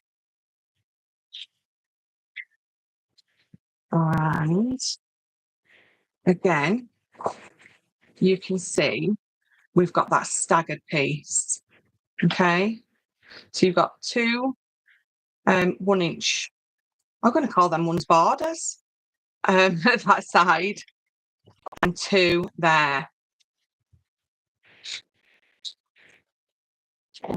So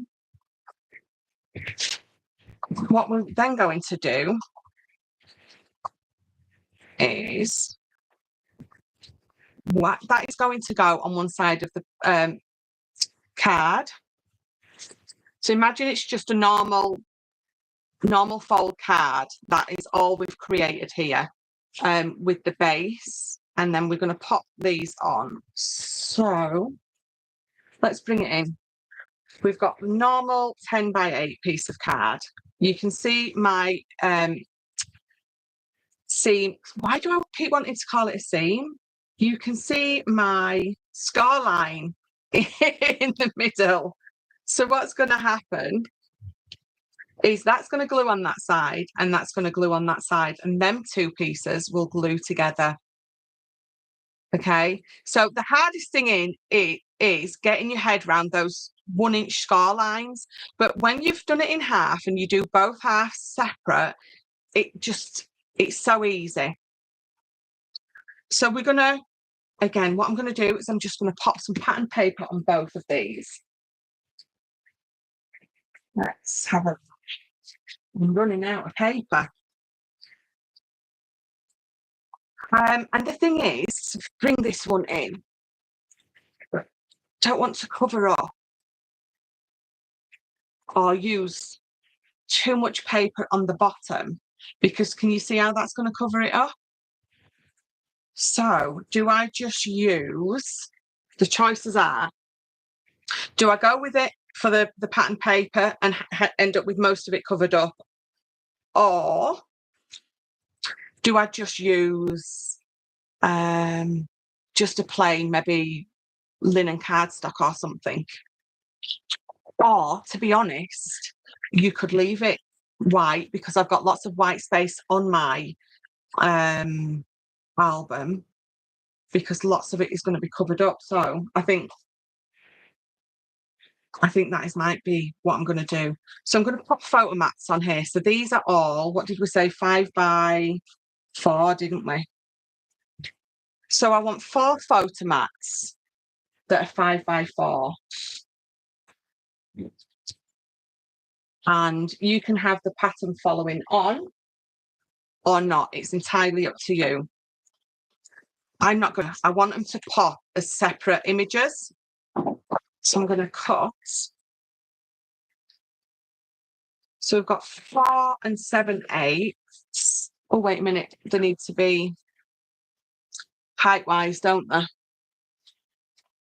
4 inches. So that needs to be 3 7/8 by 4 7/8. There we go. I'm going to use that one. So 3 7/8 by 4 7/8. And you want 4 of those. And then I'm going to use the bottom of an orangey one. Actually, let's use the top. So 3 7/8 by 4 7/8.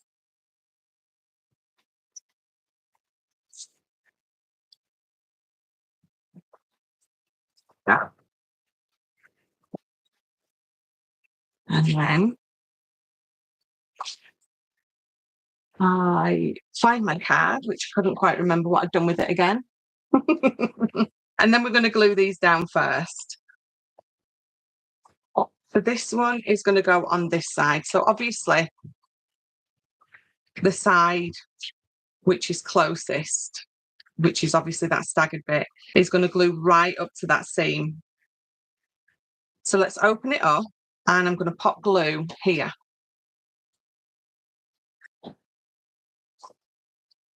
And then I'm going to fold it under and right up to your seam. Score line. I think it's just got a new name. We're going to butt it right up to the edge.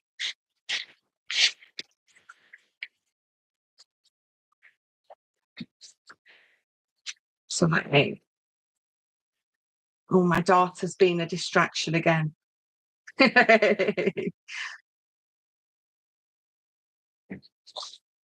Right, so I'm just holding that for a second. So I'm going to glue that one down first, and then we're going to pop some glue on here. So it's always on the outside tabs that you're going to be popping glue on.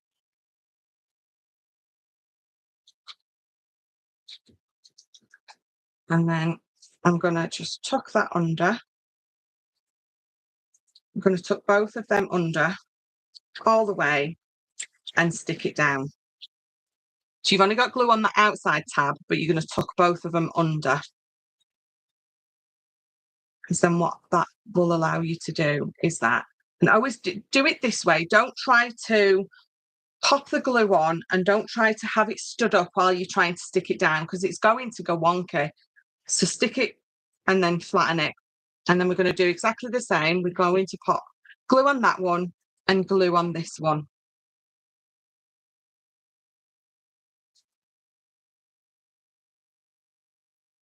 And so then lift that up, pop that under there.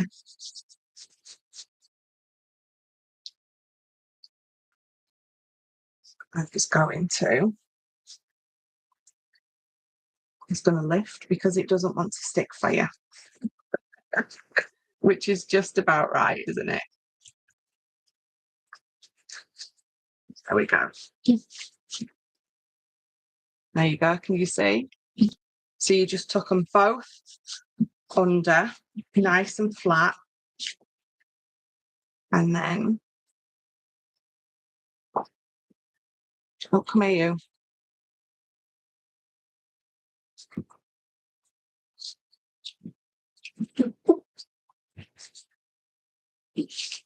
Right, there we go.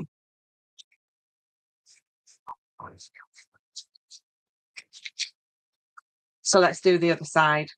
So this side is going to go that way. So again, we're going to glue that one and that one.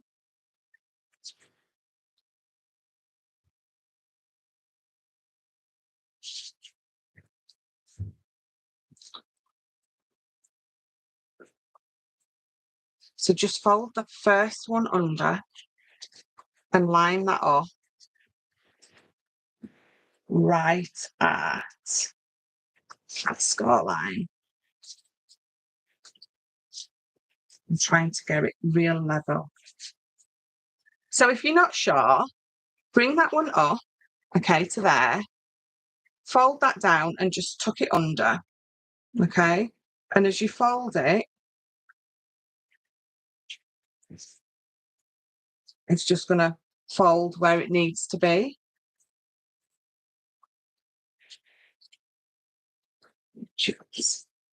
So then with the top one, I'm going to turn it round so it's going to make it easier for me. Just lift it up and then you can bring those out. So let's get glue on this one. And glue on this one. And then lift it up and tuck it under. And then that one as well. So can you see how it's going to work? Let's get you flattened. You're stuck. I know you are. There you go. There we go. So when this is flat, you can see that 1 inch seam. Stop calling it a seam. You can see that 1 inch piece there and that 1 inch piece there. Okay, and then a little bit glue seepage, but that's all right.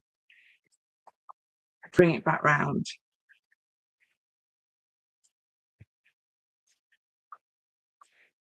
I have got a bit of glue seepage there, haven't I? Oh, it's well and truly stuck. You are stuck where you're not supposed to be.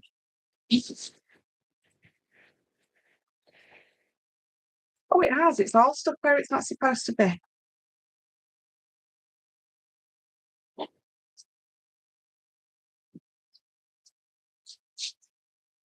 There we go. There. Didn't want to play for me, did it? So when you close it, it's going to close nice and flat, but we need to obviously glue those two pieces together first.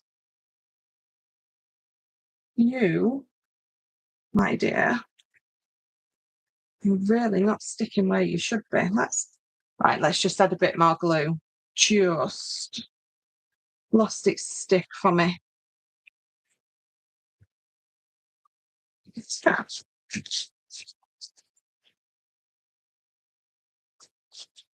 So now when it closes, obviously you've got some bulk, but you're going to have with any kind of flips and flaps like that, but it still closes nice and flat. So make sure these are all nice and flat. Let me give those a good burnish.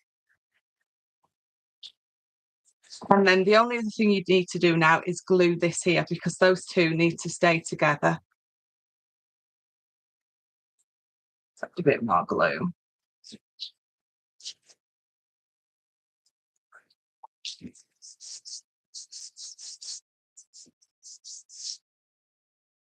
There we go. So just glue on that bottom bit. Bring it together. All you need to do now is close it.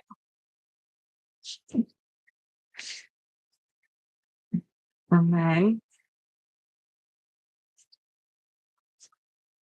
it will, I promise, it's my glue. It's so warm in here.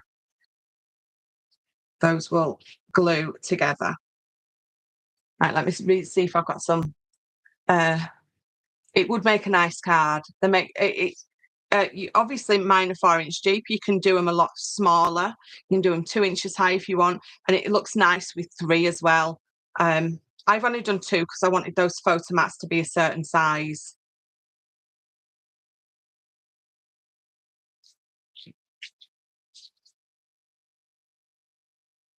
So what I'm going to do, I know I've got some staples, not staples, paper clips. I'm going to pop them on there until that glue decides to set. But that's what you've got. Okay, so you've got that and that closes lovely. And then all I need to do now is I need to pop this into the album. But before I do, I'm going to put some paper on that side. And I'm also going to pop a piece of paper on that side. So both of these are 7 7/8 by 9 3/4. So always remember which way that this is going to go into your album. If it's going sideways or if it's going to flip forward and back, you need to make sure that you put your paper on the right way up. Keep giving it a good press. It's got in there. Right, so what did I say? We need 2 pieces of pattern paper at 7 5/8, 7 5/8, and 9 5/8, 7 5/8, and 9 5/8. So that's not high enough. So 1, 2, 3, 4, 5.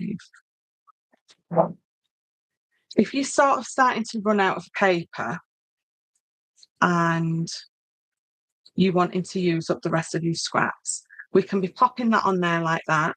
Bring another piece in and alternate them like that. So I think that's what we may do. So let's pop this one on first. Because we've cut it up and I don't want to waste it, we're going to pop this one on and then we'll measure the top to see how much we sort of need.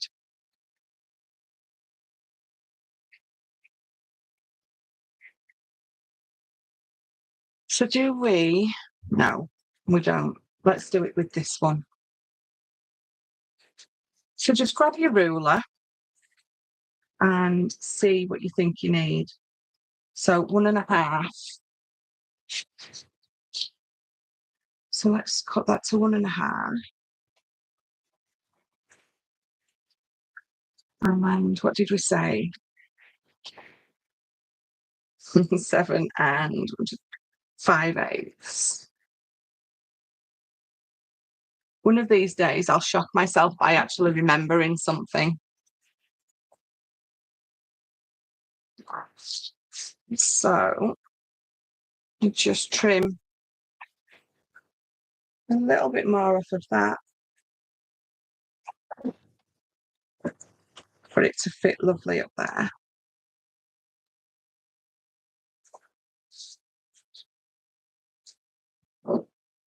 Right, so mine, I've stuck this down just a tiny, tiny little bit wonky. So what I'm going to do is I'm just going to try and trim that just a little bit wonky so it sits fine. You see, when I wanted the collal to dry really quickly, it wouldn't. And when I want it to dry really, when I want it to take its time, it hasn't. But that's, of course, how it goes, isn't it? So what I'm going to do is I'm not going to worry about that at all. So can you see how my bottom pieces, it's gone on just a little bit wonky. So what I can do is I can pop a little photo mat there and you're not going to see that I've gone a little bit wonky. So it really doesn't matter. So this piece needs to be that way. And we said, what did we say? 7 and 7/8. So 7 3/4.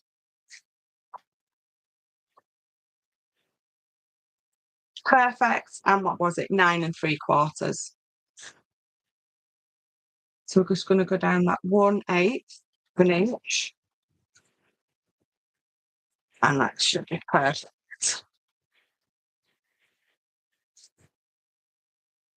Absolutely. So if I open this up again now, you see, it's still not quite grabbing, but that's not really a problem. It's just a case of it taking a little while for that glue to grab, that's all. Right, I cut some photo mats, didn't I? So what we're going to do is we're going to put these alternating. In like that. That'll do.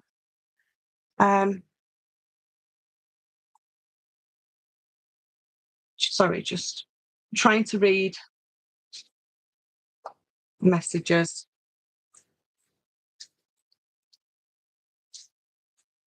That way, isn't it?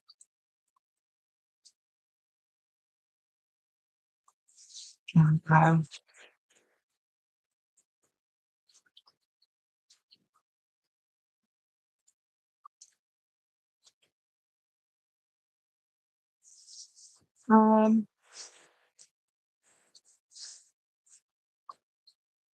Do you design a folio before you start? If that's aimed at me,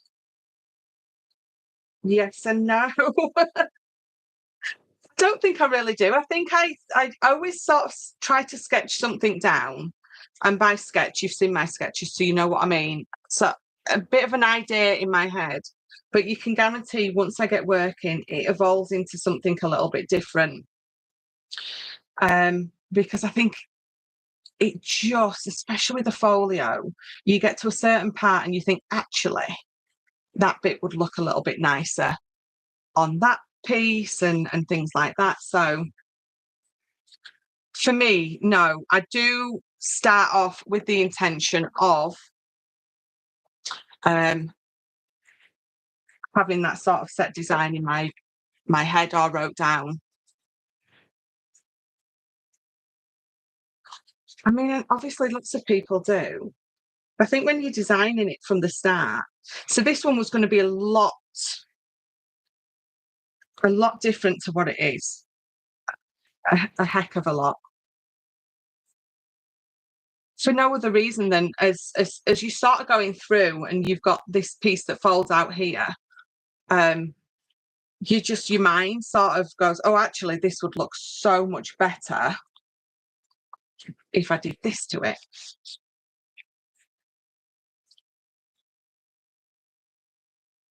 Right. So that's both the right way now.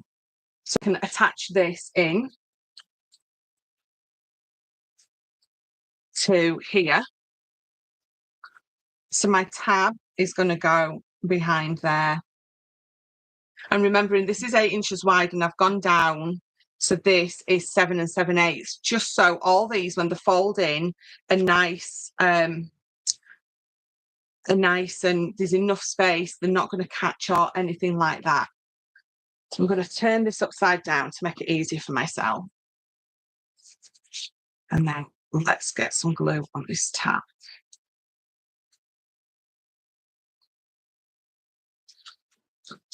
Literally, I think I'm going to turn it this way. Whatever works for you.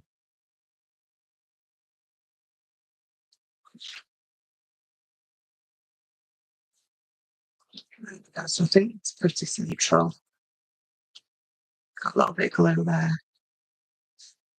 Oh yeah, this glue sticks where you don't want it, so on where you want it to, it doesn't.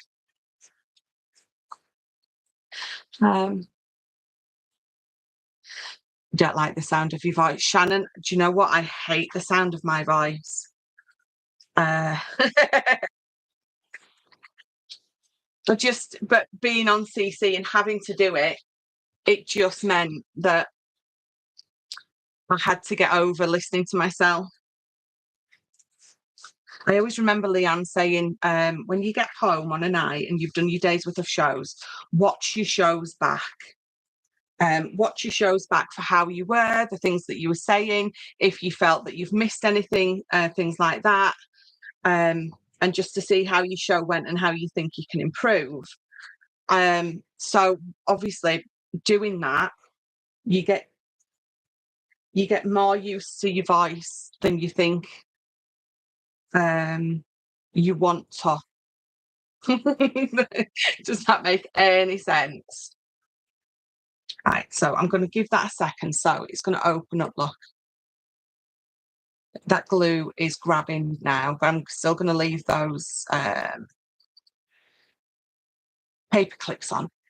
And then this one is going to fold over. And again, I'm just not going to fold it over yet. I want that glue to really, really grab. And it's just taking that extra time to dry.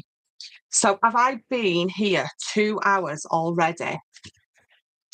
Is it 8:30? It is 8:30. Right.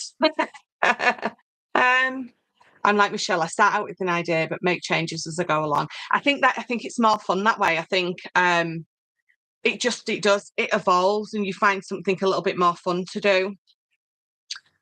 So this is where we've got so far. We've got those 2 inside bits. So I haven't decided what I want to do. You could have this attaching if you wanted to. You could have like a little hook and clasp or anything like that. Obviously not a metal one, it would add too much, but with paper. You could add 2 of those circles and wrap your twine round it if you wanted. But if it's heavy enough and it sits quite nice, then you don't necessarily have to add anything in there at all. So let's bring this one in. So it is coming together quite lovely.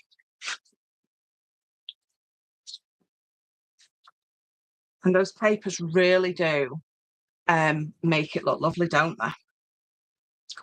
So could do like maybe another half hour, or if you're all done, we can catch up with this next week, sort of part 2, because I'm never going to get it all done. But it's entirely up to you. Let's take a poll. Who wants me to do maybe just a little bit more, or who would rather me carry on next week? I've seen some of your makes. You are much better than you think. Rhonda, I agree.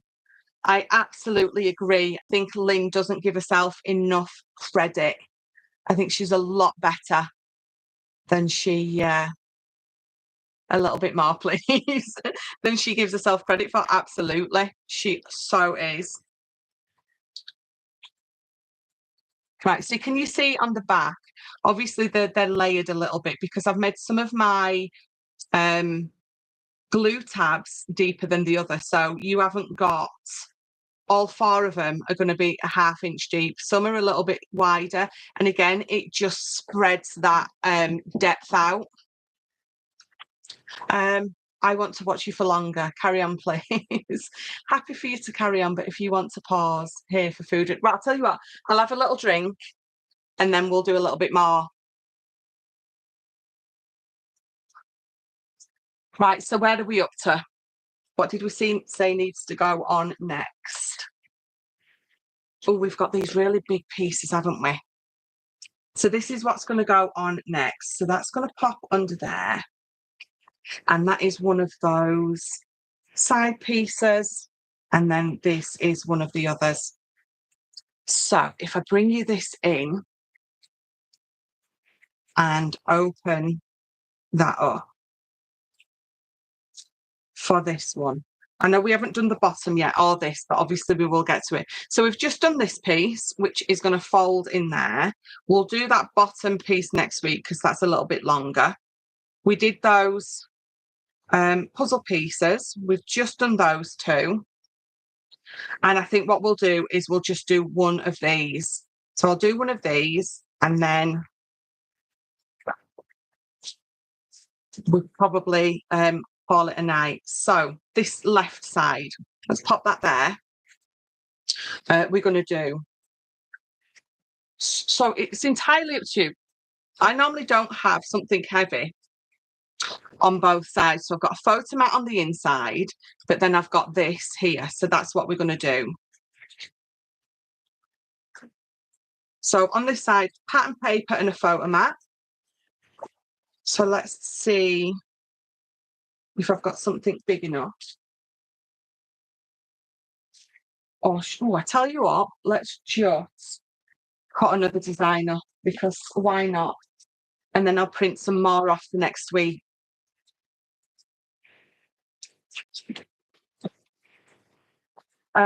Right, so remembering it folds out that way. What are we, 10 by 8, aren't we? So I'm going to use this side. So I'm going to try and use that amount. So we're going to turn that round. So 9 and 7/8. Wait a minute.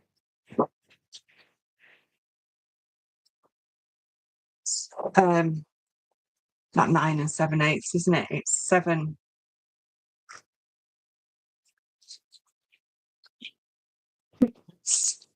Seven and 7/8 wide, and then it's 10 inches wide. Let me just double check that. So that's gonna sit in there perfectly. So 7 and 7/8 wide, and then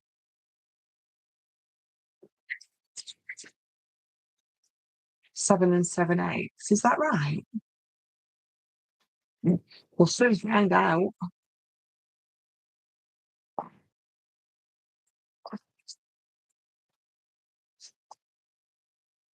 It is. It just didn't seem square, but obviously it's longer that way, which is where I got confused. It is 10 inches that way, but we've got those 2 tabs, haven't we? So so this was 7 and 7/8 by 7 and 7/8 that sits on there perfectly.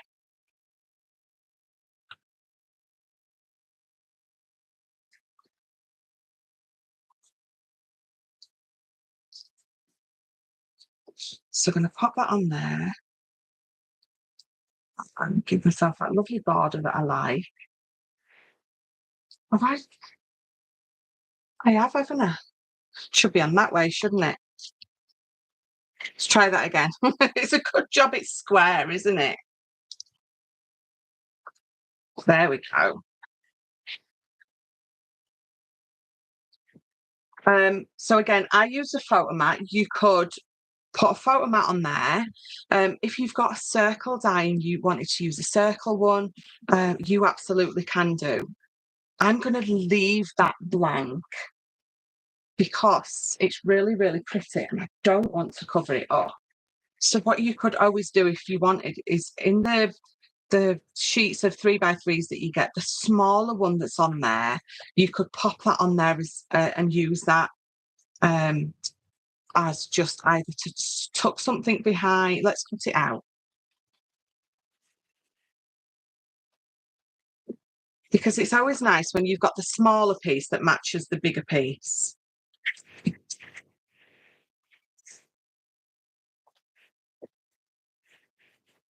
Put that to the side. So popping that there. Oh, that's actually going to look, I'm going to do that. I quite like that. So let's bring in spare piece of card. So these are all roughly 3x3.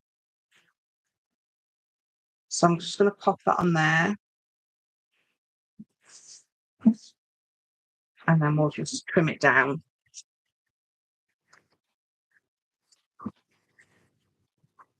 So whenever I am doing a folio, it is very rare that I will use foam pads.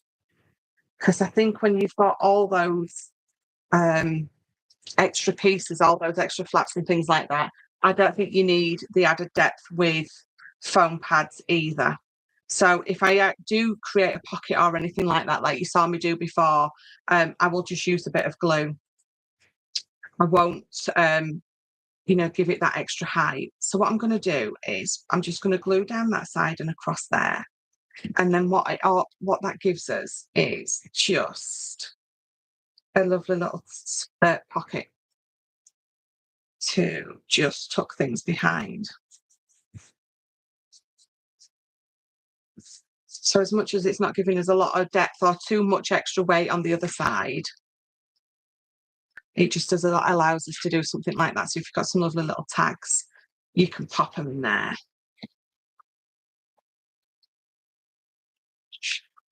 I was shouting at you, Michelle, wrong way. Do you know I knew you all were? I could just tell. I like to keep you all, on your toes. Right, this side, let's use, and I'm not going to worry too much about thinking, does that colour match with that colour?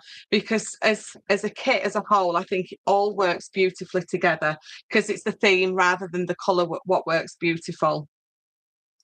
So what did we say again? It was 7. Let me just double check.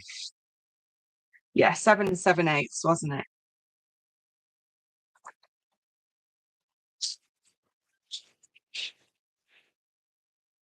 5, 7 and 7/8. What's the best? You notice how I'm not even putting the trimmer away anymore. I'm just throwing everything to the side. Right, so let's get that glued down.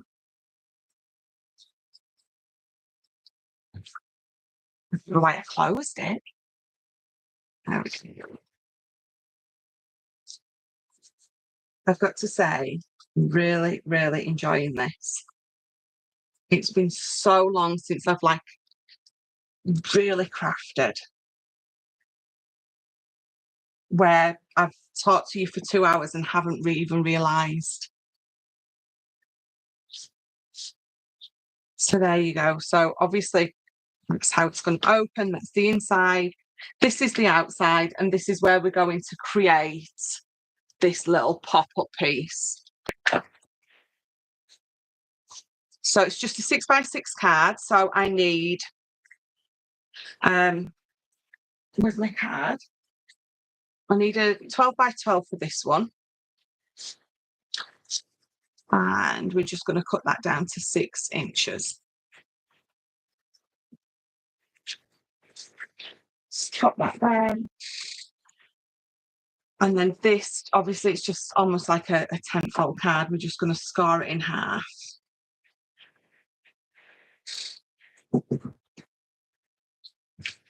So again, like I did on that flap that went up and out, I'm not going to mat and layer all of the inside with pattern paper. Well, actually, I'm either going to mat and layer all of the inside with some pattern paper and leave those white and just put some pattern on the front, or do it vice versa. Or you can obviously go to town with your pattern paper. It's entirely up to you, because this is going to sit right here. Now, before I glued that down, if I wanted to make sure that I was seeing lots more of that, or I didn't want to cover it up, I would have gutted it. So that's a 6x6. So if you've got some of your nesting dies and you wanted to cut the middle out of pattern paper, roughly a 6x6, then it would sit just on there perfectly. And then you obviously, you know, making more use of your papers. That would be entirely up to you. Probably if I'd have thought about it, I maybe would have gutted it so I could put it on there. But again, it doesn't really matter. It doesn't matter for me, because obviously I can print myself some more off. But, you know, for making the most of your papers, definitely. So and I have got all these sizings wrote out, so I will get them all posted and put up. We've got them all wrote out, and I wanted to go through it first, following these, making sure that I wrote the right sizings down. And then if I know that I'm following my own measurements and they're right, then I can give them to you guys. Oh, do you know what? I'm really glad you're all enjoying watching it. Yeah, definitely. Michelle, I'm having a moment with all the mess on you. I'm sorry. I will tidy it up afterwards, I promise. Is this the kind of item you put tags, etc. in? Absolutely. So just for this one, you know, you've got the ability to tuck something behind there. There's other bits where you can put tags and tabs in. We'll get onto some of those. Has it? I'm breaking off.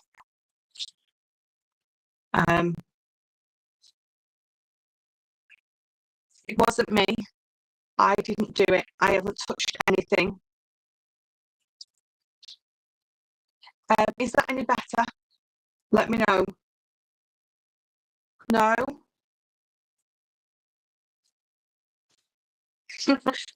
Ben's been very technical. He's just flicking the camera. Is it still breaking up? No. Is that better? No, we've just got lots of no's. A lot better? Is it better now?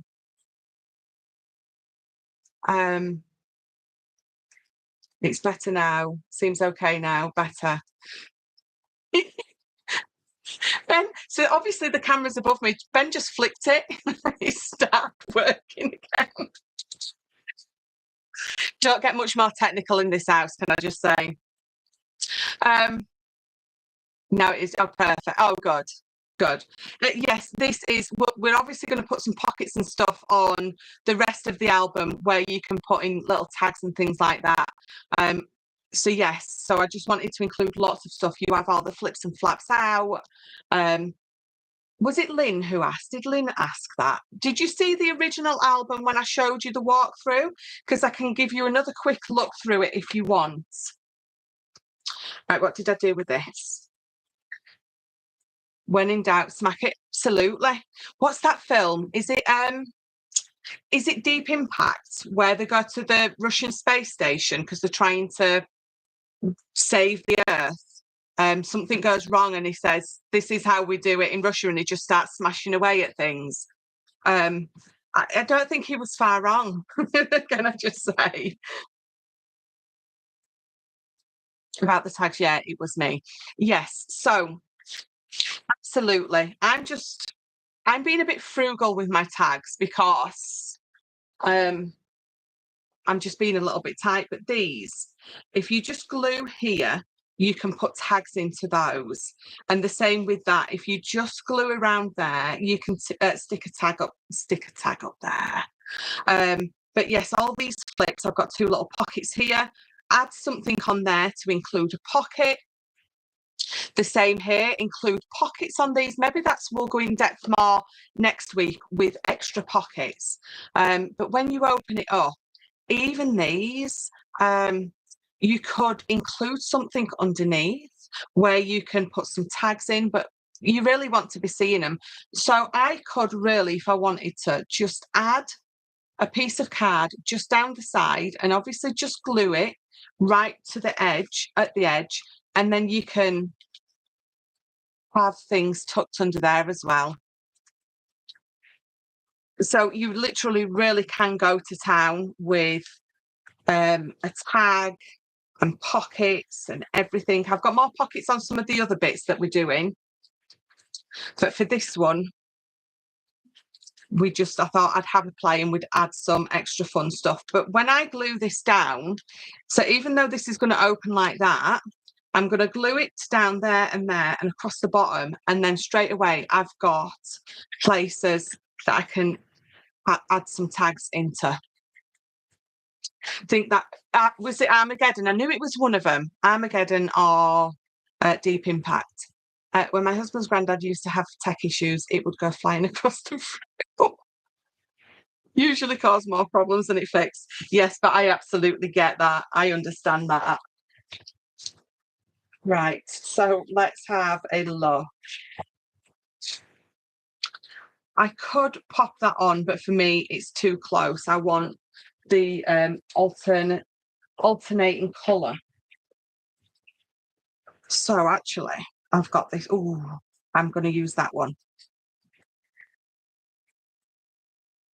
So it's a 6-by, and actually, I could use either or corner, really, couldn't I? I think I'm going to use that one.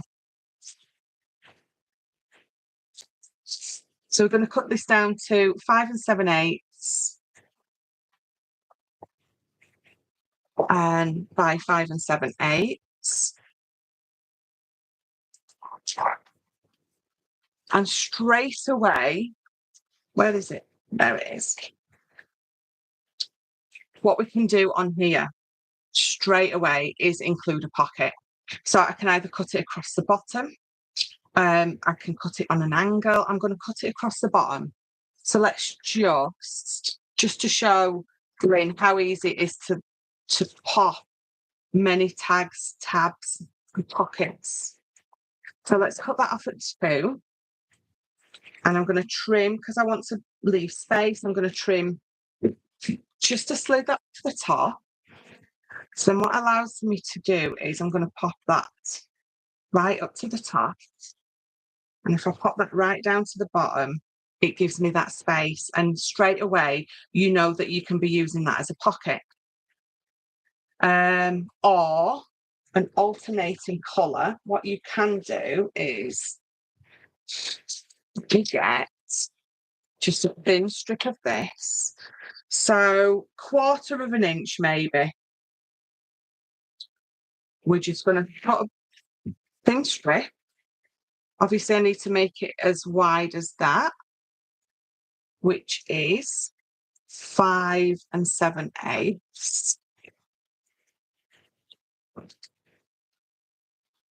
And then, so let's glue this one down first. I came from the crafting, stayed for the accent. I'm loving both. Are you for repeat 2? Are you for repeat 2? You stayed for the accent. Loving it. Thank you. You can't be a Yorkshire accent. I mean, you can. So let's pop that on there.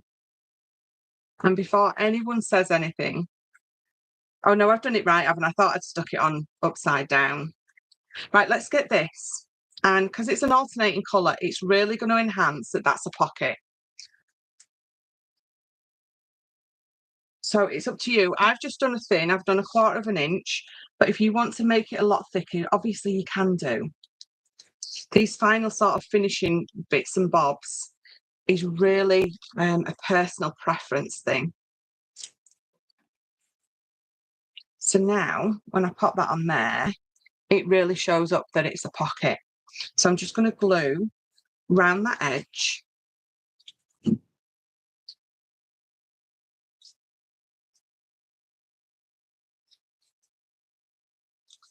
And then let's pop it down.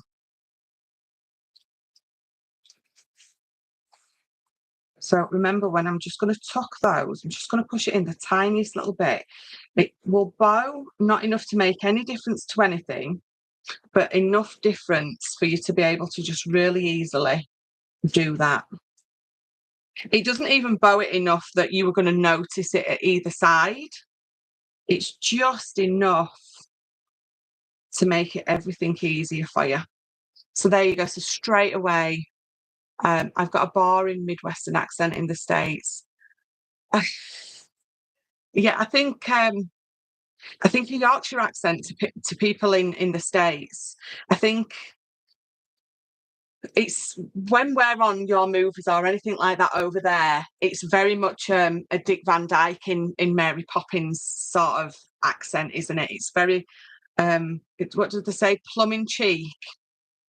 But then when you get further up north and you get like my accent, it's a little bit different, isn't it? I'm loving that. I love the contrast, even though obviously they're both the palm trees and stuff. This is showing you that it's pocket. And then what we're going to do is when we glue this down, we're just going to glue those around the edges. So you've got a pocket there as well. But then before I do, what we're going to do is we're going to do those pop-up pieces. So let's just move these to the side and let me grab some more card, because I need one piece at 12 inches by 5 inches. Where's my number 5? There it is.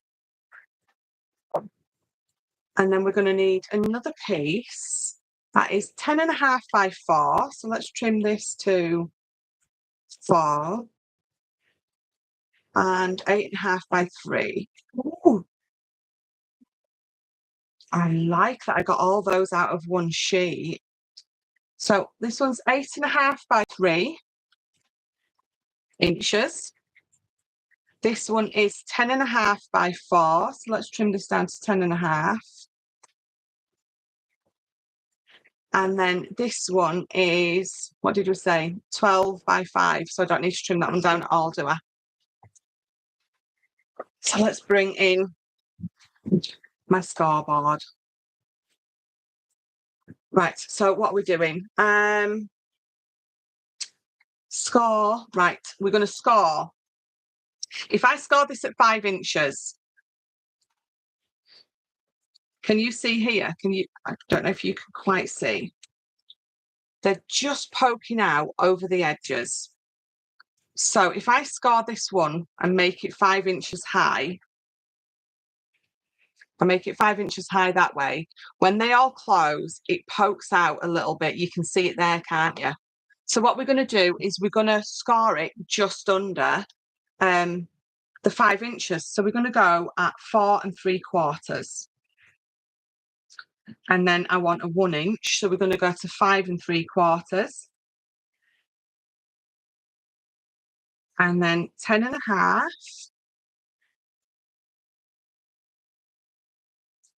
And 11.5.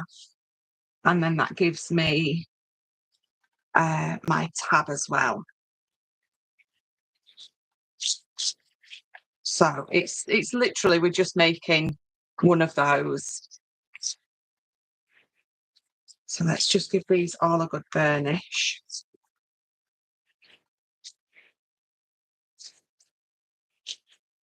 And then, so the next one is the 10.5 by 4 inches. We're going to score at 4. So they're going to go down in sort of inch increments. We're going to score at 5. We're going to score at 9 and 10. I don't need to move that yet, do I? And then this one, so this one's going to be 3 inches high. So we're going to score at 3 and 4 and then 7 and 8. And we're just going to give them all a burnish.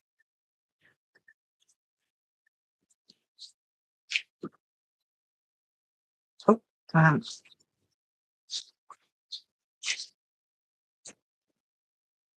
so all 3 of them are just going to be like that. It's very simple to do something like this, but it just looks fabulous when it sort of opens up and pops up.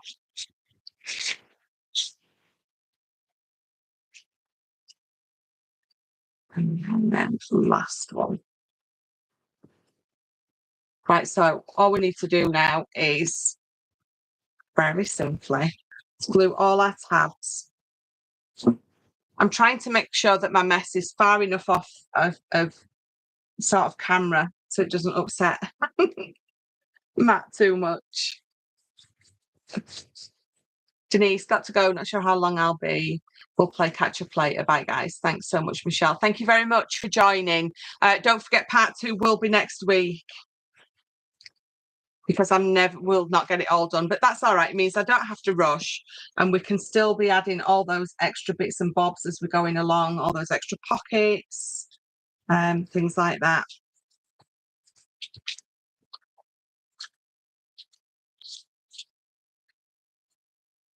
And then last one.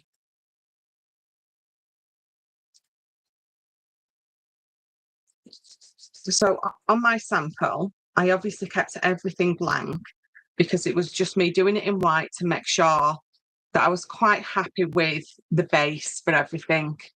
And then when you come to do it again, or when I come to do it again, that's when we can have a play. So they're just literally going to glue in like that. And then they all just fold flat. So this is where you can get a little bit clever with your cutting. So if you cut a 5x5 piece of paper, well, it's just under 5x5, the back piece, and then you could draw around it because we don't necessarily need a nesting die, do we? So, what's the front of, right, let's get this. So what we can do is this, pop these to the side. Right. So I haven't tried this yet, so bear with me. It will work or it won't.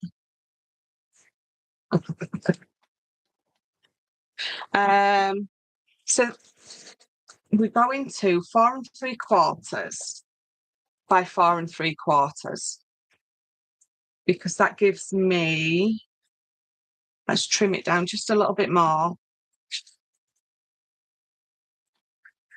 And that's got that, do you know what? That's one thing I will always say as well. As much as when you are following someone, you are following all their instructions, when you are cutting, always double check yourself. Right, so that fits lovely on there. So what we're going to do is I'm going to bring this in. And this is exactly 4x4. So should we? Okay, so let's pop that there. And let's bring that in.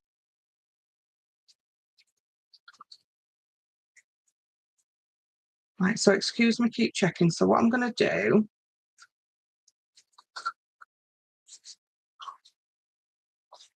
that way, isn't it?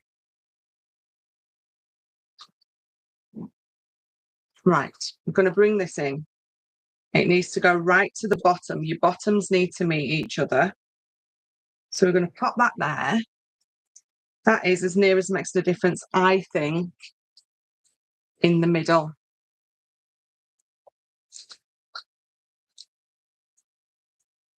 So I'm just going to, just on them 2 corners. So I've just marked there and there. Now you can do it with this. You can just do it with some scissors if you want. But I can see my little pencil mark and I'm going to line it up, obviously with my thingamabob.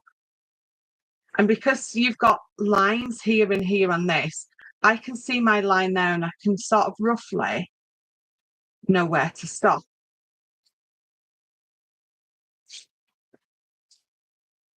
But again, if you're not too sure doing it this way, then you've got your craft knife. Can you tell I'm concentrating? Because I'm talking really slow. Will you be posting the measurements? I will. I will post all the measurements. I did say earlier. I don't know if you heard. I can still see it. Matt says sorry. I wanted to go through myself and then make this, and then I know for sure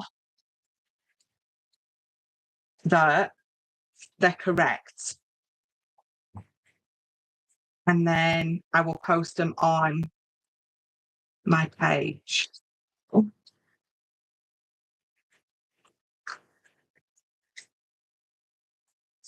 Just a little bit more. Right, so hopefully I've cut that right. So that's going to pop there. And then this next piece is going to pop on there. Now I know that I need to trim it down a little bit because I want my white border showing, but then I can follow on that pattern. So that's that one done. We'll glue it on in a minute. Let's trim from the bottom. Trim just a little bit off each side to get that nice and centered. And then just keep trimming it a little bit off at a time until you're happy. Now I've got my white border. Let's see if it matches this white border. No, let's make it a little bit bigger. Just a little.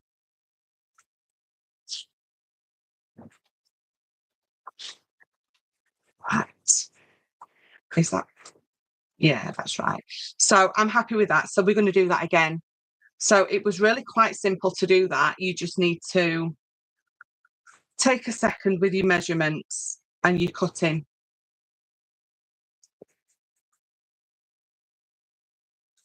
Right, so that's nice and in. It was nice and in place till I moved it. And so let's bring this one in. And remember, we need to have those bottoms level with each other. Let's try and get that in the middle. And to be honest, if I bring that nice and flat, I can get those marks on a lot easier. So let's bring that down there as well. And then again, the same, either with your craft knife or your scissors or your trimmer, because your trimmer, obviously these kind of trimmers are made to do this.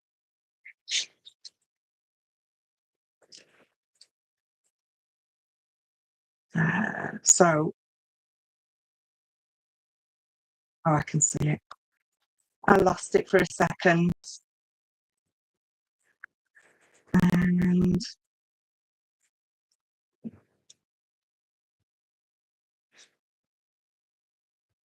oh, I do apologise if my head was in the way there. I was really unaware of it, whether it was or not.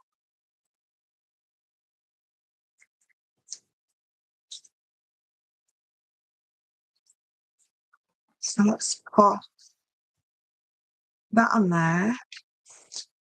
And then obviously I know that that needs trimming down a bit, but that works brilliant, doesn't it?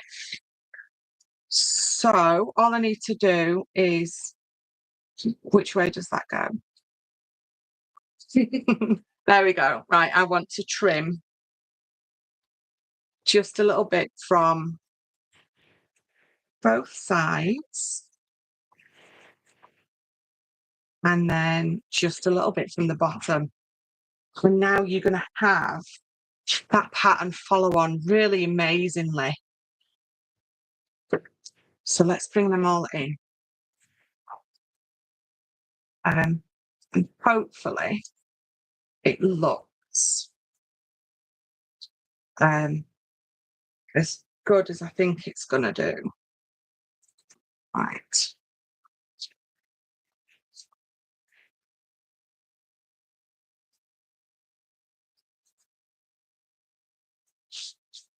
Oops. Keep you straight. There we go. So pop that one there.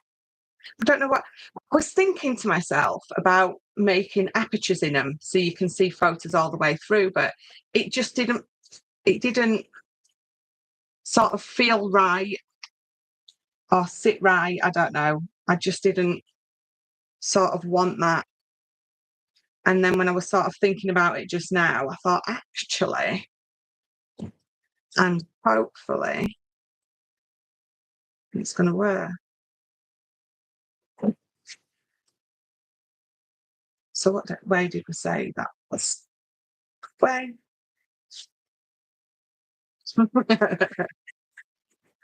um, so yeah, I will definitely get all these popped on my page.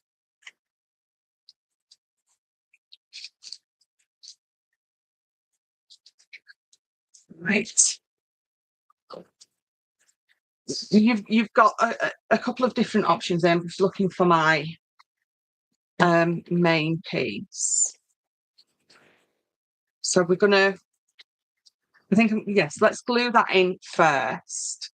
So remember I said I'm just gonna glue the sides and the bottom, and then that allows us to use it for some tags.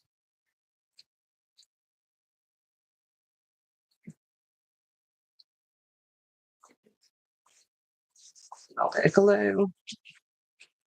There we go. Let's open it up.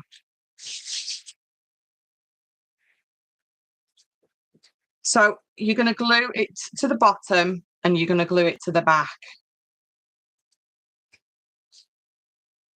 So glue all over that bottom piece and then all over the back.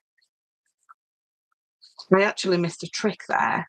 I could have maybe just glued down the sides instead of all over the back, and then you probably would have had another potential little pocket or tag opportunity there.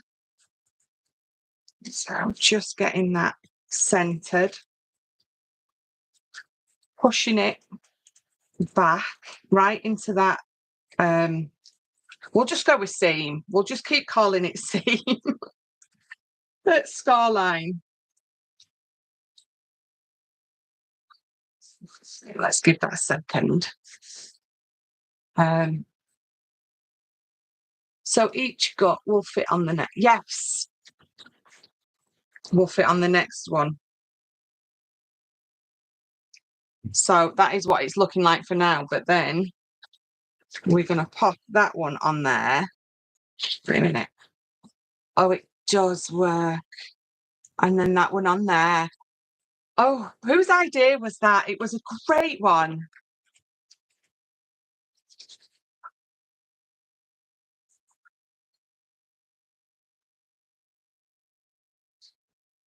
Right, so so stand this sort of straight up when you want to pop the next one on. It just makes it so much easier. Oh, it fits in there.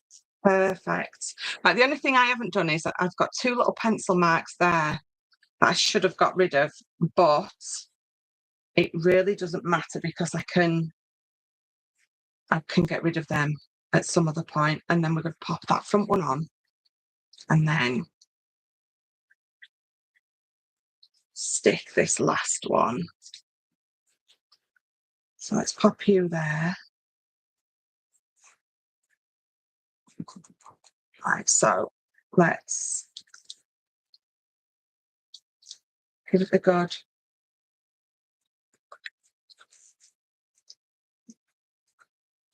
There we go. Your creative genius amazes me. Oh, thank you.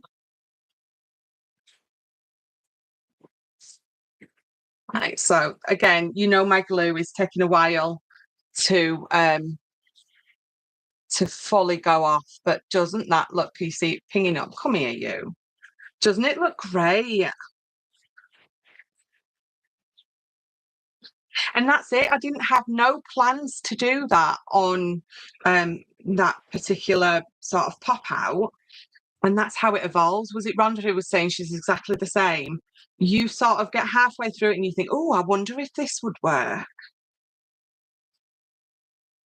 So I'm going to let it again grab. But can you see how the white space really works? And then what you can do as well, if you want to, you can pop something down here, a photo mat. You've got the potential to add some sort of little pocket, anything like that. We'll have a think about that and we'll probably pop some on there. So once it has glued, dried enough, it will lean right back. So can you imagine doing that with a photo of the grandkids, your son, your daughter, or anything like that? I mean, I'm using lots of pattern papers, but in some of these instances, you can be using photos. And I love that. I mean, it might look nice with a bit of just a border across the bottom. I love that. I absolutely love that. I think it looks great. Who was it who used to say, was it Mr. T? I love it when a plan comes together. You've got the tag pocket on the front, you've got the potential for tags there as well. And then what I did say I was going to do is all you need to do is either on the front of that or on the back of that, either with a piece of pattern paper or a piece of card. I'll do one. I'm just looking for a little scrap. So let's cut that is 3 inches wide, isn't it? No, 3 inches high. So let's cut this to 3 inches. And I think that it's 3 inches by 1 1/4, which is, I think, so I need to trim it down just a little bit. Can't get it out. So let me just trim, because it is 3 inches high, but we're going to trim it down just a little bit more so it just fits in nice and it doesn't affect that from closing. And then what I'm going to do is bring this in so I can tip it up for you. I'm going to pop a little bit of glue just down that edge there, and I'm going to tuck it in here, and it's just going to sit behind there. And what you should be able to do is pop something behind there. So pop something behind so you can have it just popping out a little bit and someone can see that you've tucked a tag behind there. But again, remember, you need to make sure that when I sort of tuck the sides in so it bows up a little bit. You can't do this so much behind there. You can get away with it a little bit, but because I'm not gluing the top of it or the bottom of it, so because I'm only putting glue there, it will be easier for you to tuck something behind it. So if I pop that there, and just trim that. So that's going to, I'm not sure, we're going to have to, oh, it has. So it's tucked behind. So you can have something, a little tag, or something where you've just got the little tag. So this lovely little thing that I've got here, let me just fold that in half. So fold a piece of paper in half, or card or anything, and pop it in there. And you've got this fabulous, nifty little tab. So then all you need to do is tuck it on the end. Let's tuck it on properly so you can see exactly what I'm talking about. tuck it on the end of whatever it is, your photo or your tag, whatever you've decided to use. Oh, I didn't glue that side, that's why. So let's try that again. You've got this lovely little tab thing that you can get hold of. So let me trim that down just a little bit more. Actually, there could be messages if you really wanted to go that far, couldn't there? So let's, oh, there, perfect. So that's tucked it in. Absolutely lovely. It's not going to affect this folding at all. And when it opens up, someone can take it out. It could be a ticket stub, couldn't it? It could be absolutely anything. Mr. T, you crazy fool, wasn't it? Absolutely. Yeah, Hannibal, I love it when a plan comes together. So yes, so that absolutely, that could be, there we go. It could be anything really, couldn't it? But when you've got that little tab on the end, people know to pull it out and tuck it back in. Obviously make sure that they don't go further than your card edge. But I love that idea. I think so. On this one, I'm going to put a piece of card on the inside so the tag goes in that side.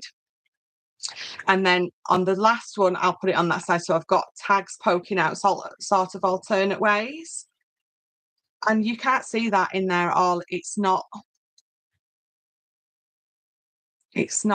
sort of poking out or sticking up or anything, is it? So the only thing I haven't decided on is if I should either pop a piece across there or not. I think I'm going to leave that for now because I'm really undecided and I've got hiccups now from all the talking. But you know when I've been talking a lot because I start with the hiccups. And needless to say, I get hiccups nearly every day because I talk a lot. So this is sort of where we're going, and this is this piece here. And again, you can see that I've kept it nice and clean. On that side, I just had a mat. But on this side, we've got that beautiful image. So all we need to do now is if I bring in my book, it is going to go on there, come up, and that is going to be the next part of the album. I'm not going to stick that in yet because I want to stick the bottom piece on before I do this one. So next week when we do the bottom piece, I'll decorate them all up and then we'll finish off with the gluing. But this, where's my and then sort of this is going to be the front that's going to go over. So it's all coming together lovely. I'm really quite pleased with it. I'll print off loads more of my papers so I've got more choice. But don't forget this whole kit. So this vintage summer that I've been using, it is still available to buy. I do only have 2 of the full kits left that come with an album and the stamps. But all the papers, they're still all available. So it's still all available as a kit with 2 scrapbooks left, and then it's available as a kit, obviously, just on its own then. But there's all these that come in with it as well. So you get lots of these. You get the rice papers. You get, what have I done with them? They're here somewhere. Over there, look. You get 2 sheets of these. You get so all these 12 images here, you get in 12 by 12s as well, which is what you've obviously seen me using. And I did have some of the smaller ones. There's lots and lots of different size papers in this kit, so it's absolutely brilliant value. But so, like I was saying, they all work together. The lighter ones, the orange ones, the all work together absolutely beautiful because it's, like I said, it's the theme rather than, there you go, look at that. So you're popping photos on there as well if you want to. But it's coming together lovely. So I have, we're nearly 3 hours now. So thank you so much, everyone, for joining me. We will get this finished off next week. So Thursday, the same time, 6:30 UK time. So that's roughly, it's 1:30, I can't remember off the top of my head, apologies. But I'll post it up on my page and I'll get the link put here on YouTube as well. So you're all ready I'm loving it. Doesn't it look lovely? So you're all ready and know for next week's tutorial, and we'll get this finished off. So again, thank you all so much. If you were wanting any questions about these papers and you want to buy them, pop me a message. I do post to the US, so there's no worries about that. Super Folio 1:30. Thank you, Eastern, because there's Eastern and Pacific and Central time, isn't there? See, we're teeny tiny. We just have one time, but America's so huge. You have many different time zones. Very nice folio. Can't wait to see the rest. Thank you so much, Michelle. It's beautiful. Yeah, thank you all so much. I will go back and read everyone's comments because I always do. One, I'm very nosy and hate to miss anything, but two, I don't want to miss anything. So if anyone's asked anything, I do always go back and have a look. But you can email me. I'll put all the details below. michellemc3@sky.com. You can find me on Facebook, Pinterest, Instagram. I'm also on TikTok, but not as much as I really should be. So yes, you can message me absolutely everywhere, definitely. If you've got even if you've just got questions, even if you've got an idea for a page in this folio, if you say, oh, I've seen this, don't know how to do it, could you have a go? Send me the picture, send me a message, and I'm more than happy to try out anything. But for now, I'm going to let you all get off. I've definitely spoke for way too long and I need to tidy up my desk, Matt. So thank you very much. And I will see you all next week. So thank you very much. Yeah, next week. I just, when you feel like you've got something to say, when you feel like you're forgetting something, which I probably am, but I'll let you know next week. Right. Thank you so much. I'll see you all later. Bye-bye.